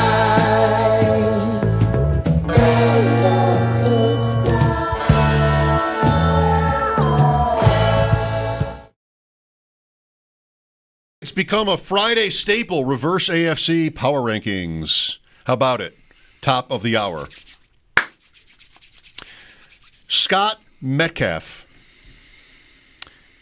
former Sabre, for a dozen or more, I think 17 games, was kind of, I mean, he was a rock star in Rochester. Yeah, he was a long time Amherst. Yeah. Dead at the age of 58. Maybe you were at the roast. It was Rob Ray, right? Mm-hmm. It was Rob and Metcalfe were They were tight, yeah. in Rochester. Yeah, And then, Metcalfe was here for Rob's night at the arena here this past season. And yeah, Metcalfe, my recollection of Rob's roast was that Metcalfe was the star of the show. Wasn't like the biggest name, obviously he was mostly a career minor leaguer, but he crushed it at that roast. Just great stories on Rob. They were roommates, like just great stuff from him. So yeah, tough, very tough. Very, very, very tough. Also played for the Sheffield Steelers in England. England, okay. Metcalfe. So 19 NHL games, 17 with Buffalo, 1 goal. New Year's Eve, 1988. In the odd versus Philadelphia. So Tucks and Pucks, probably. That was like right in the Tucks and Pucks era. Do I need to explain Tucks and Pucks? Did you say it was New Year's Eve? Yes. Then no, you don't have to explain. It's kind of Pucks. self-evident. It should be what Tucks and Pucks is. You wear a tuxedo, you get tickets, right? Or you just wear the tuxedo. I think you and just no wear the tickets. tuxedo. I don't think you qualify for free tickets by wearing the tuxedo. Okay. It was just a thing that like fans sort of leaned into, and you could get maybe a deal with the rental if you had tickets to the game or something like that. Something like that. But it was, we're going to the hockey game and it's New Year's Eve. Let's wear the tuxedo, Tucks and Pucks. And then right over to Garcia's. Right. So Metcalfe scored in this game against the Flyers. Sabres lost the game, and he was in a fight, too. That doesn't sound like him. Which he also got an instigating minor for. But in those days, you didn't get thrown out for an instigating penalty. Like later, they would come to throw you out of the game for being the instigator. He was in a fight with a player named Derek Smith, not the former Sabre, who that was earlier in time. And that wasn't his style of game at all, anyway. No, this is Derek Derrick Smith, who Metcalfe fought in a Sabres uniform. Would Derek Smith, if you will, Derek Smith, we've seen him a number of times through the years, alumni stuff. Yeah. Would he ever have been in a fight? Come on, it can't be no. It probably, I would say, he probably was. Yeah, he's enough in the era where. You had to have been. Yeah, guys would have had to. Yeah. I wonder if this guy that Metcalfe fought, like, he's not a name that is very familiar to me. It is, but it isn't. I mean, I don't know. I don't recall this player, but I'll bet that they fought in the minors a bunch of times. Okay. And they're both here in the NHL. Like, all right, let's do it. Let's give them the show. Okay, might be wrong here. Oh. Derek Smith's career high in penalty minutes, 16. Everything's an even number here. 8, 16, 12, 10, 12. Maybe that's not. I'm not sure that's a fight. 16 could have been 2 fights and 3 minors. I know there is math that makes it possible. There's a way to get there. Yeah. But maybe what would not. you guess? 79 games, 16 penalty minutes. Yeah, that doesn't sound like someone who would have gotten in a fight. I've got no problem with him if he never was. No, me either. It has been a while since I've seen him, but I've been invited to play in the Sabre alumni golf tournament this year. So I'm expecting I will see Derek Smith for the first time in a couple of years, anyways. Well, you can find out for sure. Yeah, maybe. Reverse AFC power rankings next on WGR.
Game 2 of the Stanley Cup Final tonight. Edmonton hosts Florida. The Oilers did take Game 1. Puck drop at 8 o'clock. Our coverage right here on WGR will begin a half hour before that at 7:30. And that coverage is presented by Fiegel Car & Joyce, your border attorneys, and brought to you in part by Window Nation, the perfect fit for your home and wallet. For Florida, A.J. Greer not playing tonight, but is on track to play in Game 3 on Monday. That according to head coach Paul Maurice. And the Dallas Stars are going to be in the head coaching market as the team announced today the firing of Pete DeBoer. NBA is off for a few days following Game 1 last night. Game 2 also in Oklahoma City. It'll be Sunday. Indiana up 1-0 in that series. The Bisons are in Syracuse versus the Mets at 6:30. That game can be heard over on our sister station, the Bet 1520. The Yankees host the Red Sox just after 7 o'clock. Blue Jays are in Minnesota versus the Twins at 8. Then at 8:40, the Mets are staying out west as they take on Colorado. That's your Paddock Chevrolet Sports Update. Paddock Chevrolet celebrating 90 years of being your hometown dealership. I'm Zach Jones for WGR Sports Radio 550.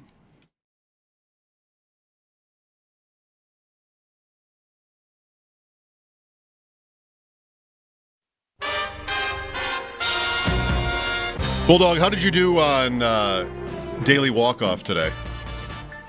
I thought today was tough. What's this now? Daily walk-off, your daily... Another baseball, another brain teaser, mental gymnastic exercise, which I will not ever bother to take part in. Exactly. Yeah, no. So How'd you do? I did not. No score. DNP. No score. DNP, coach's decision is next to my name in the box score. And I'm my own coach, and I'm not playing. I'm player coach. I choose not to run. Today's is so it's a fun puzzle game, baseball only. By team. So you pick the team you want, and they have them all every day. And today you have to line up players based on which decade they debuted in.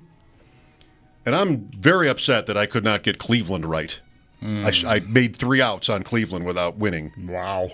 That was my team there for that's right. 18 months. That's a long run for you. But it was hot. Yeah. I was very into it. The Bison guys yes. at the time, right? Grady and others. Oh, I mean, I can't do the whole team, but I could do a lot better than any other team in the last 25 years on that one. I always remember the number as 22. It was 21 or 22 of the 25 Cleveland, now Guardians, on the team in the playoffs when they beat the Yankees. They lost to Boston. It's 2007. But it's 5, 6, and 7 where they're really good. The White Sox year, 2005, that were all almost the entire roster had played for the Bisons. Sabathia, right? Peralta, Brandon Phillips. There were maybe at the most, I think, 4 guys on that Cleveland team that had not come up through the Bisons, and especially small town market sports fan like myself, what's better than that? You're not just going out and signing the top free agent. You're really growing it. And they just didn't quite get there. As also is in keeping with my life experience as a sports fan. Whether it's the Sabres, the Bills, the then Indians, the Leafs. I mean, I don't really have many trophies. I'll claim the Carmelo Anthony Syracuse team. I was into that. But you didn't go to Syracuse. I did not go to Syracuse. I covered their games. Right. Yeah, that's right. You worked on the football broadcast. Did that too. That's close enough. I never really. I should say never. I did really. I mean, I cried when they won. All right. That's maybe the real measure of it. Yeah. Depending on how much of a crier you are. Right. Yeah. I mean, I'm not. I might cry during reverse AFC power rankings. Well, let's get started. I am a crier. It does not take tire commercials. Yeah. Oh, the little kid. I can be in tough. I've been at wakes and funerals, and I'm thinking to myself, I'm not crying here. I could be. I maybe should be, but I'm not. Not all. I don't have a 0% cry rate. Mm-hmm. But it's low. All right, time now for Reverse. The music tells you. Reverse AFC Power Rankings, powered by Empire Electric, your residential neighborhood electrician. Visit empireelectricians.com. Or that you're watching an old Monday Night Football game, which I did this morning. Of course you did. Patriots-Dolphins. 1979. Greasy with the glasses. Greasy with the glass and that funny face mask. Did he still have the funny that was a look. That odd little face mask. Steve Grogan, great uniforms. Steve Grogan have the horse collar yet or no? I don't think so. Pre-horse collar Grogan. I was in and out of consciousness. Pre-horse collar Grogan. How many fantasy teams do you have that still need a name? Pre-horse collar Grogan. Maybe it's time to change Tunsil's gas mask. No. Cheers if you want it. I don't think I want to do that. Where does the hyphen go? After pre. Yeah, pre-horse collar Grogan. Yeah. Between pre and horse. I'll find a team. When the name is that good, I'll just buy one. I love that name. I'm so glad sometimes when my brain works. I will put an S on all these, though. These are all going to be pluralized. Because I'm not, Miami Heat. Pre-horse collar Grogans. All right. Does it ruin the sanctity of the brilliant thought to put the S on it? A little, because people might look at it and go, "What is Grogan's? What is Grogan's? Is that like the Moors? Is it like some hoops? Medieval? It sounds like a grocery store. Yeah. Because of Kroger. Kroger. No S. Okay. I mean, whatever. Look, I'm gifting it to you. I don't need it. I don't want the S on there. I won't do anything with it. I don't think I can change. There's too much of a legacy. We've got all this gear. How about the McElroy quads for the quad he made today in Toronto? It doesn't have a lot of them. First in 3 years on the tour. Wow. Yeah. 4 over par on one hole. Okay, enough. You fooled around long enough. Let's go. Reverse AFC Power Rankings 16. I'm going to say Cleveland. Cleveland is back? Cleveland is back. I've enjoyed, really... It's Rodgers. Rodgers... It was the waiting for Rodgers that had me wanting to ding the Steelers. He's there. He's at least as good, I think, as Wilson and Fields were last year for them. I don't know that it's going to be much better. I did see a clip from Greg Cosell, maybe on our buddy Ross Tucker's football podcast, talking about how the tape tells you Rodgers is an upgrade over those two guys. I don't know. It might be a push. But I think he will help them. I was penalizing them. My methodology was to punish them in this exercise because they were just leaving the light on, embarrassingly so, I would say. Now that he's there, it probably helps them. What I am curious about with the Browns is, okay, sure, they are terrible. They have been terrible. Who's the quarterback? They drafted 2 rookies, Dylan Gabriel, then Shedeur Sanders. That's interesting. Is one of them, and I would think maybe it would be Sanders first, but even that itself is a little bit complicated. Is one of them going to be good enough to get them off of quarterback next year? Either just by eye test or because they end up winning enough games. They still have Myles Garrett. They did upgrade some other positions in the draft. They drafted second. Maybe they win 6 games and draft 11th and feel like they might be somewhere with one of their young quarterbacks. And is that even good? I mean, what's the ceiling there? I don't know. Or is it all just to pass the time? I mean, what a waste of the 2 rookies if that's really it. And the odds are probably what? That they're drafting another guy next year early. I think the odds are that, but I think you're going to want to get at least one of them out for a spin here, and it would make sense to do that with the guy you drafted earlier rather than later, but, I guess it really depends on what they think of how they're coming together, embracing the offense, figuring it out, whatever, like how well they function. And it's possible that the guy drafted a few rounds later could be better at all that stuff. And so maybe he gets first crack. I don't know. But I think if you're them, you're hoping one of them gives you a reason not to do it again next year. But if I were betting on it, I would bet on them doing it again next year. drafting a quarterback. Can Joe Flacco keep them around? We've done this with their schedule. First 5 games, Bengals, Ravens, Packers, Lions, Vikings. Maybe that won't be possible. Cleveland, 15. Jets. Sure. 14. Indianapolis. I am keeping the window cracked open for Daniel Jones going in and it not looking like a total disaster. Jonathan Taylor, Michael Pittman. This coach has some pedigree, Steichen. Yeah. Maybe he was so unable to tap in, no pun intended, into Richardson that Jones, with his experience, he's an athlete, gives them something close to like the water level. It's cracked open. Yeah. Okay. I'd rather be. I'd rather be Jacksonville. I know that. Yeah. You better hope it doesn't rain at just the right angle to get in that window. Yes, right. There are like 2 or 3 days a year. You know of what you speak. There are 2 or 3 days of year where I'll get water in my living room because of the combination, like the force of the rain and a certain wind direction, where it will come through. We had it looked at, and the guy was like, "You don't really have a problem. You just had a bad day." Right. Where we have this, right. It's not leaking, really. It's that you had a window open in the wind, right? Or no, it wasn't open. It's just like a skylight. I see. Okay. So maybe your window people will be like, "No, you have a leak. Is a leak. There is something leaking." Okay, yeah. But we didn't do anything about it because it's so rare. Yeah. Well, I'll tell you this: these windows that I got in the attic that I talk about all the time are so much bigger. Like.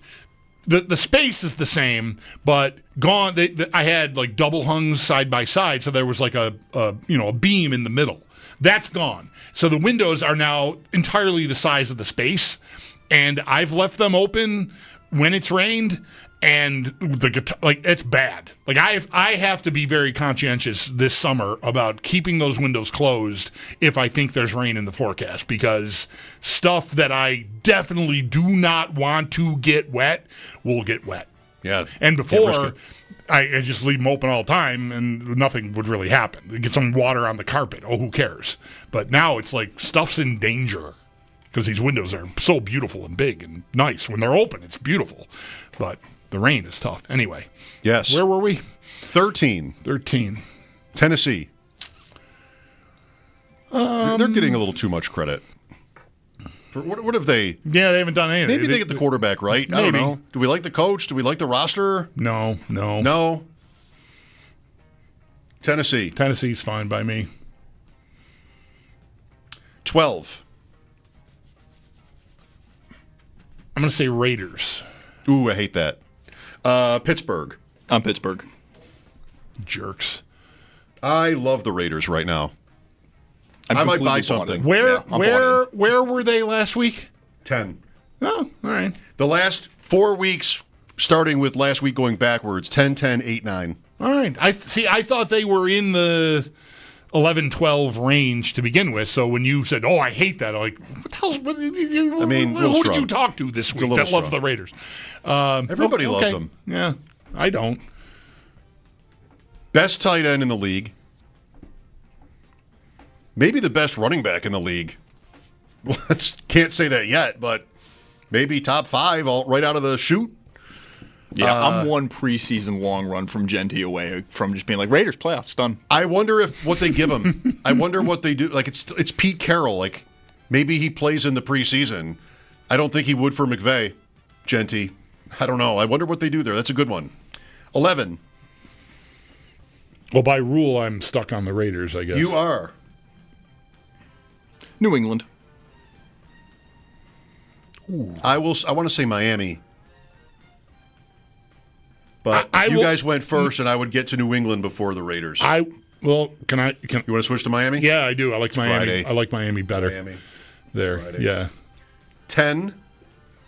I will swing back to the Raiders, even though I know I'm fighting a losing cause. I like New England better than the Raiders. Week 1, they play. Right. I think I picked them to win when we did their schedule. You picked New England. New England to beat the Raiders. Yeah, right. I mean, aren't these going to be?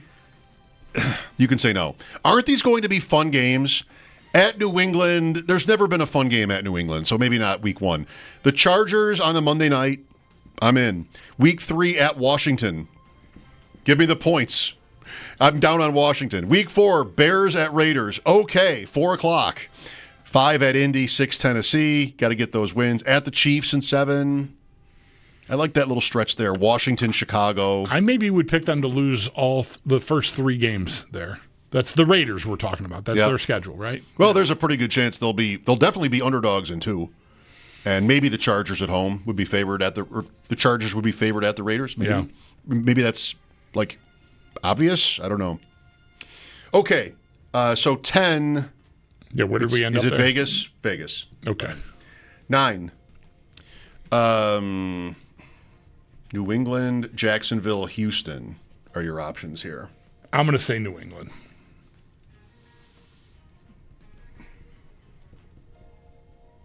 I only like them a little bit more than the Raiders. So I have them next to each other. You have them beating them. At least if I have any say about it. I'll say Houston. I'm still in New England. Okay. There's a chance Houston gets it with Stroud. Last year, the offensive line was a disaster. They did make all kinds of changes there. How scary is the shoulder stuff, though? Yep. Right? Maybe. Coach won't really say. Yeah. Even Tank Dell as well. I mean, I think the assumption there is even if he plays this year, it's probably not going to be the same guy ever again. And he probably doesn't play? I think. Probably doesn't. Probably doesn't even make it back this year. Yeah. 8. I'll say Houston now then. Okay. To the playoff teams. 7. Jacksonville. All right, well, now I kind of feel gross. Jacksonville. I kind of like it. I do too. I've fallen in love with them a few times, though, in the Trevor Lawrence era. Yeah. And they just burn me so bad every time. Well, the coach is a key there. Maybe he can really elevate Lawrence. 6. Chargers here for me. Sure. I'd rather be the Bengals, I think. Yeah, I think I'd rather be the Broncos. I think it's really those are really close. Those are your contenders there. Yeah, those I think should be the next 3 teams in some order. 5. Denver. Cincinnati.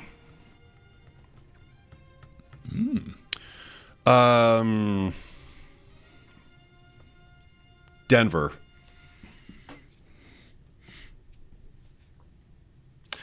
Bo Nix, Cortland Sutton. Just so quiet for a moment there. I know. R.J. Harvey, Evan Engram, Franklin, Mims, McLaughlin, the prior collection of misfit toys in Denver's offense. The rest of the team's pretty good. Seems like it, yeah. Seems like it. 4, Cincinnati. Bengals, yeah. 3, Chiefs. Still in KC, yep. That's it then. No debate. 4 weeks in a row, Kansas City at 3. Signed the Buffalo Bills / Baltimore Ravens booster clubs. You need to beat these people one of these times, you know. Well, this is the only time of the year where we can beat them. So no, November is the other one. Well, sure, right. But they're usually ahead of the Bills once they start playing. They'll start 8-0 again, and it'll be like, come on. Right. Baltimore at Kansas City, 4:25, week 4. That'll be on your sets after you get home from Saints-Bills. Be the second half of Ravens at Chiefs. Tasty. Where the Ravens, who start here, then it's the Browns, and then it's the Lions at home on a Monday night. You know, a team like that might have to watch out. Mm-hmm. It's a really tough start. Not the Browns, probably. Who did beat them, that's 2 years ago, Watson, or is that even last year when they won in Baltimore? Elijah Moore. Could that have been last year? Is that one of their losses last year? Probably was. I don't remember. The Ravens lost at home to the Raiders last year, maybe week 2. One of those. Who cares? Right. Well, they were off to a rocky start when they hammered the Bills. Weren't they 1-3 or something? Maybe. Maybe not 1-3. Maybe they started 0-2. They lost the Chiefs, Raiders, and then they do lose to the Browns in Week 8. And that's a Watson game, and then he's gone forever. And ever, as it turns out, it seems. Yeah. 2.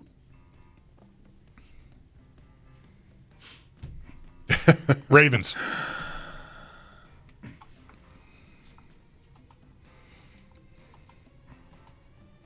Fine. Bills won. Raise the banner. Woo! Too bad this year isn't the new stadium because you have a real ceremony. That's right. It is back-to-back. The Bills come in at the bottom of the reverse AFC power rankings 2 weeks straight.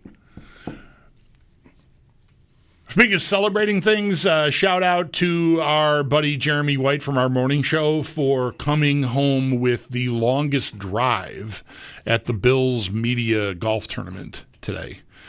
There were actual NFL football players there playing in this thing, and Jer had the longest drive today, so way to go. Yeah, way to go. 803-0550 for any thoughts you might have on what we've been talking about today. What have we been talking about today? Peter DeBoer and Sean McDermott, for one. Tyler Dunn was with us. And how about these power rankings? Maybe you think we've made an egregious error.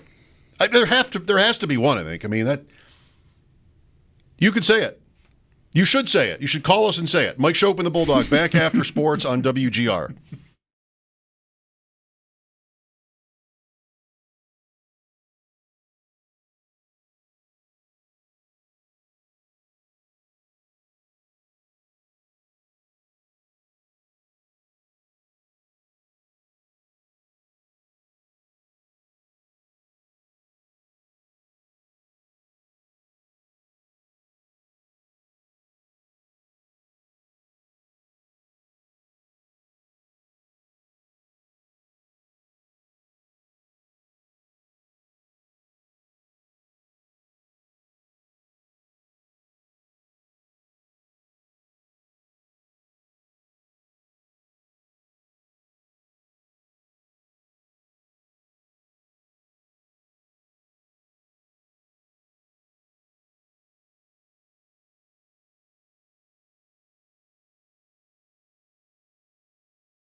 We've been living in sin so long, all the feels are gone.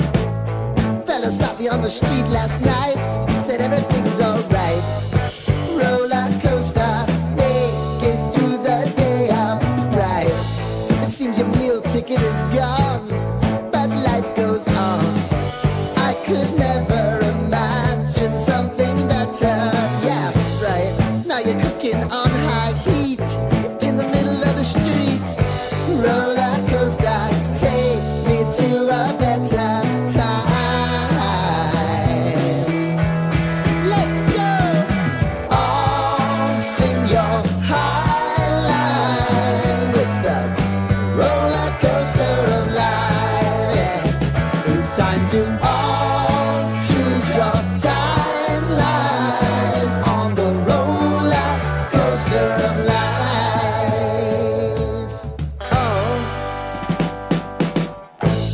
You seem to easily forget how to place your bet. When everyday life gets you down, you gotta steal the crown. Got to own it. Don't bitch and moan about it, please. God forbid you scrape your knees, and it's nothing to sneeze at. Oh, I've told you over and over again. You gotta get both hands around it and make your own plans. Roller coaster, it's taking over.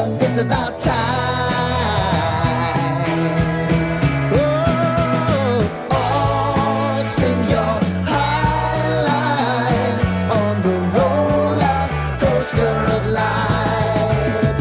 You've got to all choose your timeline with the roller coaster of life. Roller coaster.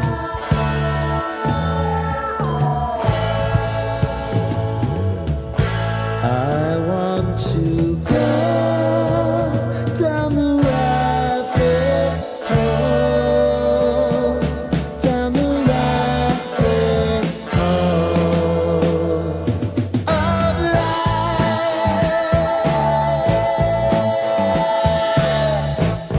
And now it's about to leave. Oh, roller coaster.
Long game 2 in Edmonton tonight as the Oilers host Florida. Oilers hold a 1-0 series lead. Puck drop at 8 o'clock. Our coverage right here on WGR will begin a half hour before that at 7:30. And that coverage is presented by Figo Car and Joy Shore Border Attorneys and brought to you in part by Window Nation, the perfect fit for your home and wallet.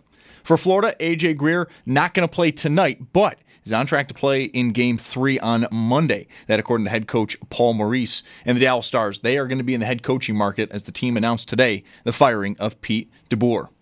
Bisons are in Syracuse versus the Mets at 6:30. That game can be heard on our sister station, The Bet 1520. And just about 15 minutes ago, it was announced that Arizona pitcher Corbin Burnes is set to undergo Tommy John surgery. And with that, he is out for the rest of this season. It's Paddock Chevrolet Sports Headlines. Paddock Chevrolet celebrating 90 years of being your hometown dealership. I'm Zach Jones for WGR Sports Radio 550.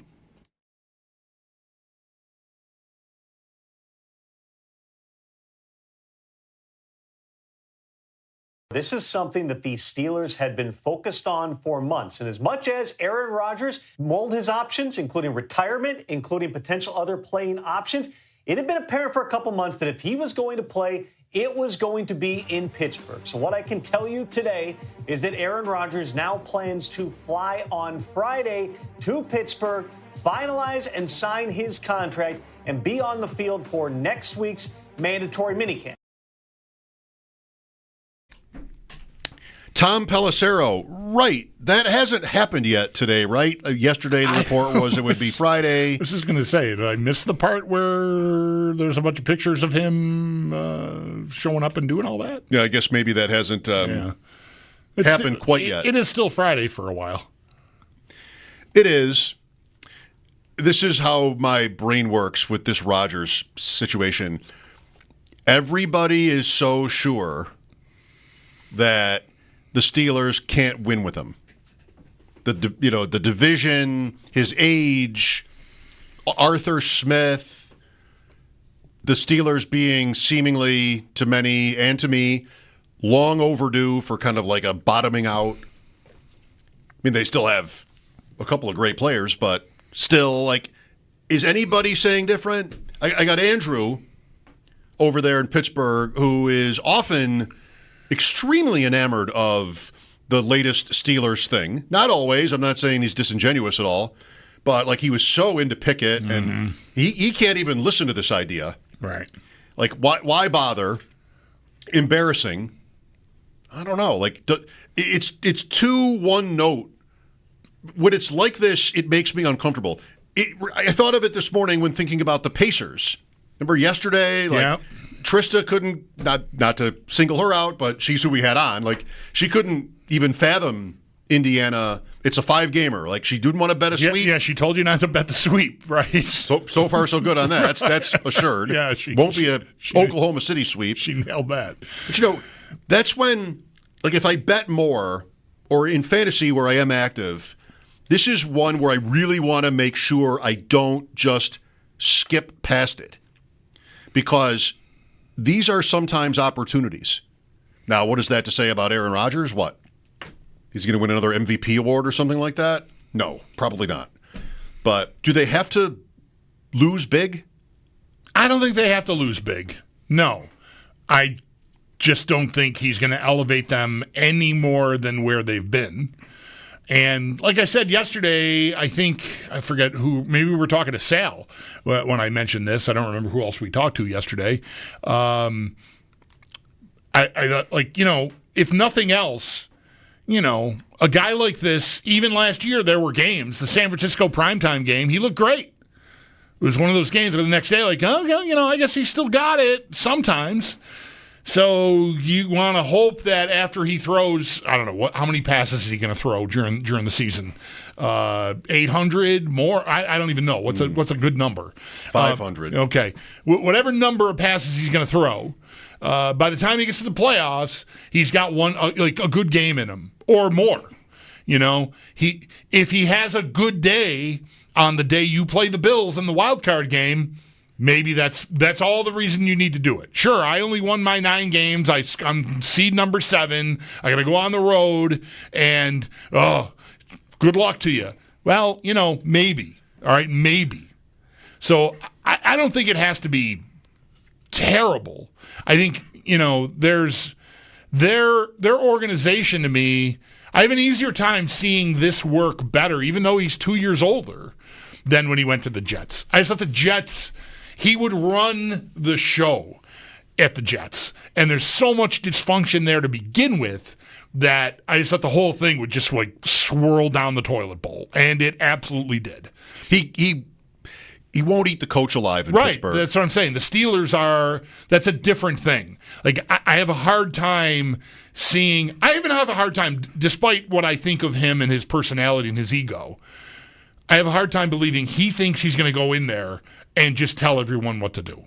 I think he goes to New York, the way that went down, and that's absolutely what he's doing. Go get me Randall Cobb. Go get me Alan Lazard. Go get me my guys. All right, I'm here now. This is how it's going to be. I think maybe it's possible the experience in New York humbled him a little, and he's going to a stalwart franchise that just, to me, despite what you said earlier, you're right to point out, like, they've had no trouble drafting head cases, and it was somewhat well known beforehand with guys' reputations. Maybe not Antonio Brown, but certainly with Pickens and Martavis Bryant, maybe. Although he might have just flown crooked when he got there. I don't remember if there was a book on him coming out, but nonetheless, they're not like some angelic, impenetrably perfect organization, but there is a certain, I don't know, gravitas about them that I feel like Rodgers shouldn't expect to walk in there and just sort of tell everybody how it's going to be. And that might help him. But I think sometimes he just can't get out of his own way. So if he has to stay in his lane a little bit, then maybe that could work. But work big, no way. The division's too tough. I can't. It's hard for me to see more than 9 or 10 wins. So, that's your ceiling. You're treading water if you're the Steelers, I think.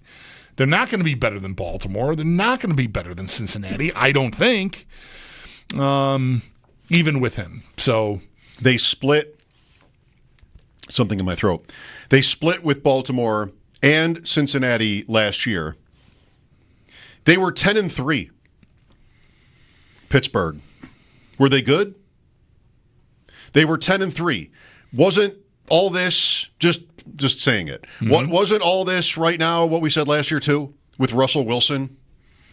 How did they expect, didn't you see Russell Wilson play? How do they expect that to work? Wilson is this weird guy. We can't upset the apple cart there, but could they really expect to win? They were 10-3.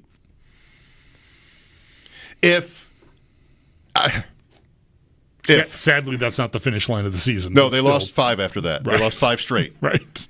Philadelphia, Baltimore, Kansas City, Cincinnati, Baltimore. I guess I don't want to kill them for it. Listen to that. That's who they played. Where were we when they were 10-3? I mean, it's playoff machine season, and we knew their schedule. This is all about to go badly. If you said that, and I'm sure a lot of us did, then you were right. They went winless from there in. But still, that kind of season tracks for, dare I say it, a little bit of what Kansas City did last year, where you've got winning experience and a good defense and a good coach, I think, and you just sort of keep churning out unimpressive wins, and then suddenly you're the 1 seed, and you're in the Super Bowl, and you get killed because you don't belong there, but it still happens. I don't know. I'm not predicting this for the Steelers. I just think whenever everybody is so sure of something, which is how this sounds to me, I think you really want to be careful there. And because the guy has done a lot of winning. And who knows what kind of shape he's in, what the fit is with the offense. I think so it's funny, they threw 499 passes last year. Okay. With this coordinator, and he was there last year? Yeah. You might expect that or even fewer. And, Rodgers, this might not be something people know. Because he's this all-time great. But his teams always rank among the slowest in terms of the pace of play. Rodgers is not a fantasy quarterback you've wanted for a long time because they don't push the pace. Everything with him is 1 second is left on the play clock. And I feel like that's probably where he and this staff will get along the best. Because Smith is going to want to run it. They drafted Caleb Johnson, not the first running back picked at all, but still somebody to replace Najee Harris with Jalen Warren. I think that maybe suits Rodgers to be on a team that, is deep running in defense. And then, he's got DK Metcalfe when he needs him. Yeah. Which I'm jealous of that. Yeah. I still feel like, however, if all of that if he stays in his lane, all right, if he is humbled by what happened in New York and doesn't think he can go in and run the show because Mike Tomlin is, Mike Tomlin and the Steelers are the Steelers, I think even if and he hits it off with Arthur Smith, and Arthur Smith and Aaron Rodgers agree not to use motion very much, even though it should help you. Okay, Rodgers doesn't like it; he wants it static. Okay, it all the boxes are checked, and it's a smooth ride. Let's say there's not a lot of turbulence. I still think their ceiling is 9 or 10 wins, and to me, there's not a lot of room for. To me, there's no possibility of a great season. I just don't see it. I just don't think physically, again, even if all that stuff goes right, that he's going to be able to do what needs to be done to have a great season. So it's not that far from 9 or 10 to 6 or 7 to me. And if any of those things doesn't go right, if there's resentment because he's swinging his you-know-what around all over the place at the facility because he's Aaron Rodgers, and, the defense resents him, and guys start to get after Tomlin about it or whatever. It just turns into a mess. Then you could have the disaster. I don't think that's the most likely scenario, but it's possible, certainly. I mean, it could blow up. He's had a toxic effect. Even, I think, before he left Green Bay, even though they won, the wins sort of covered it up.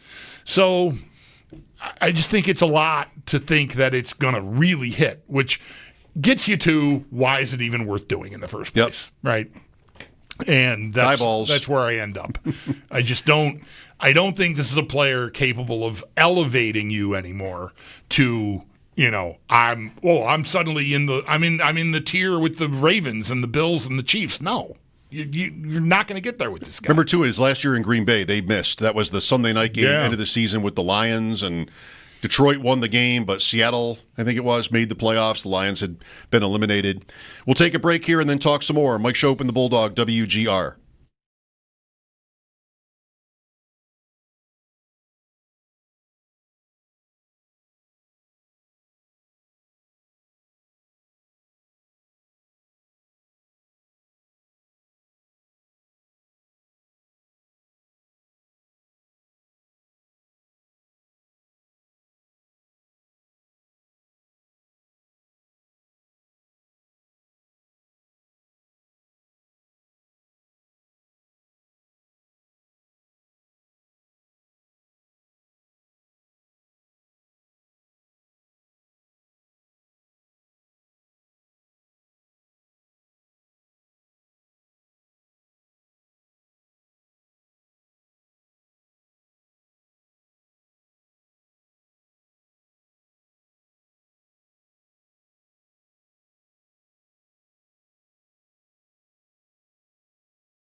If you're home, I'm almost certain you'll be on the hockey game.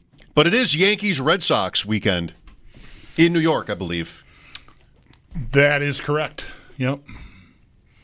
That'll be a nice way to kill time until they drop the puck at 8:10 or so. 7 o'clock, I think, is the start. And we, us Fubo TV subscribers, get the Yankees now. They replaced SNY with Yes. Okay, yeah. So no Mets, but Yankees now. It had the Mets all along. I think if it's baseball for me, it'll be the Apple game. It's Apple TV on Friday nights. I like how that looks. Oh, it's the best looking television picture I've ever seen. I believe it's our Diamondbacks against the Reds. After yesterday, right? I mean, we know the lineup. After yesterday's what a drama. ninth. What a ninth. Aaron Rodgers, we were just talking about him because that's the law. And it looks like from tweets I've seen, including one from Andrew Filipponi, based on research with T-shirts that are being sold, that he will wear number 8 with Pittsburgh, not number 12. Terry Bradshaw, who, by the way, is a vocal Aaron Rodgers critic, right, has his number 12 retired by the team, but looks like... Go chew bark or something? Was that a quote? I think there was bark involved. Eating bark was something. Eating bark. Yeah. But he did... Rodgers wore 8 with the Jets. And maybe Kenny Pickett wore 8. Yes, he did.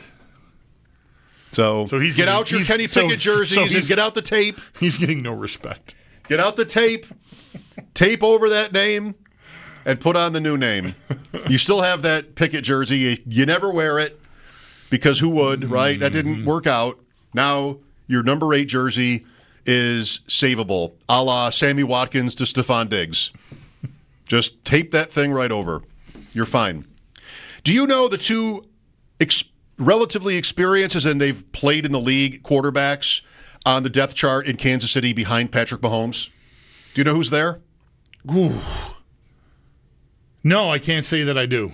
It's not who stepped in a couple years ago in the AFC title game and they went for it on 4th down and he threw a swing. It's not that guy. It's not a guy that had been there already, is it? No. Who am I thinking of? Chase Daniel? No.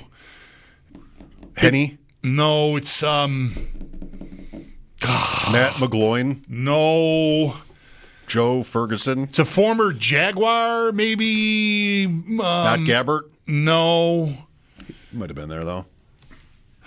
He's a guy that I've always confused with another guy who's got a similar name, which has really tripped me up here. I can't even think of either of the names. Okay, well. Really, great. You're doing great, Bulldog. Really. Keep it up. I remember the play. There was like a 4th down play, and he had to convert it, and he did. Yeah, Mahomes had turned his ankle or something, and he'd left the game, and I don't know. You sure it's not Henny? Did you say Chad Henne already? I did. I must have been in a... You think that's it? Yeah, it's absolutely it. Yeah, it was in a blur of trying to think of it, and I heard you say Chase Daniel, I thought. I did say Chase. And then I just ignored Chad Henne, I guess. Sorry. I also did say Joe Ferguson. My bad. Yeah, Chad Henne's who I'm thinking of. The answers, Gardner Minshew and Bailey Zappi are both in Kansas City. Minshew's on the Chiefs. Wow. Yes, off his injury last year, I guess he's not really fully participating yet. Someone who is fully participating is Sam Panayotovich, off to cover the Belmonts. We talked to him earlier about that and more. We'll have that for you right after the update. Mike Schopp and the Bulldog, WGR.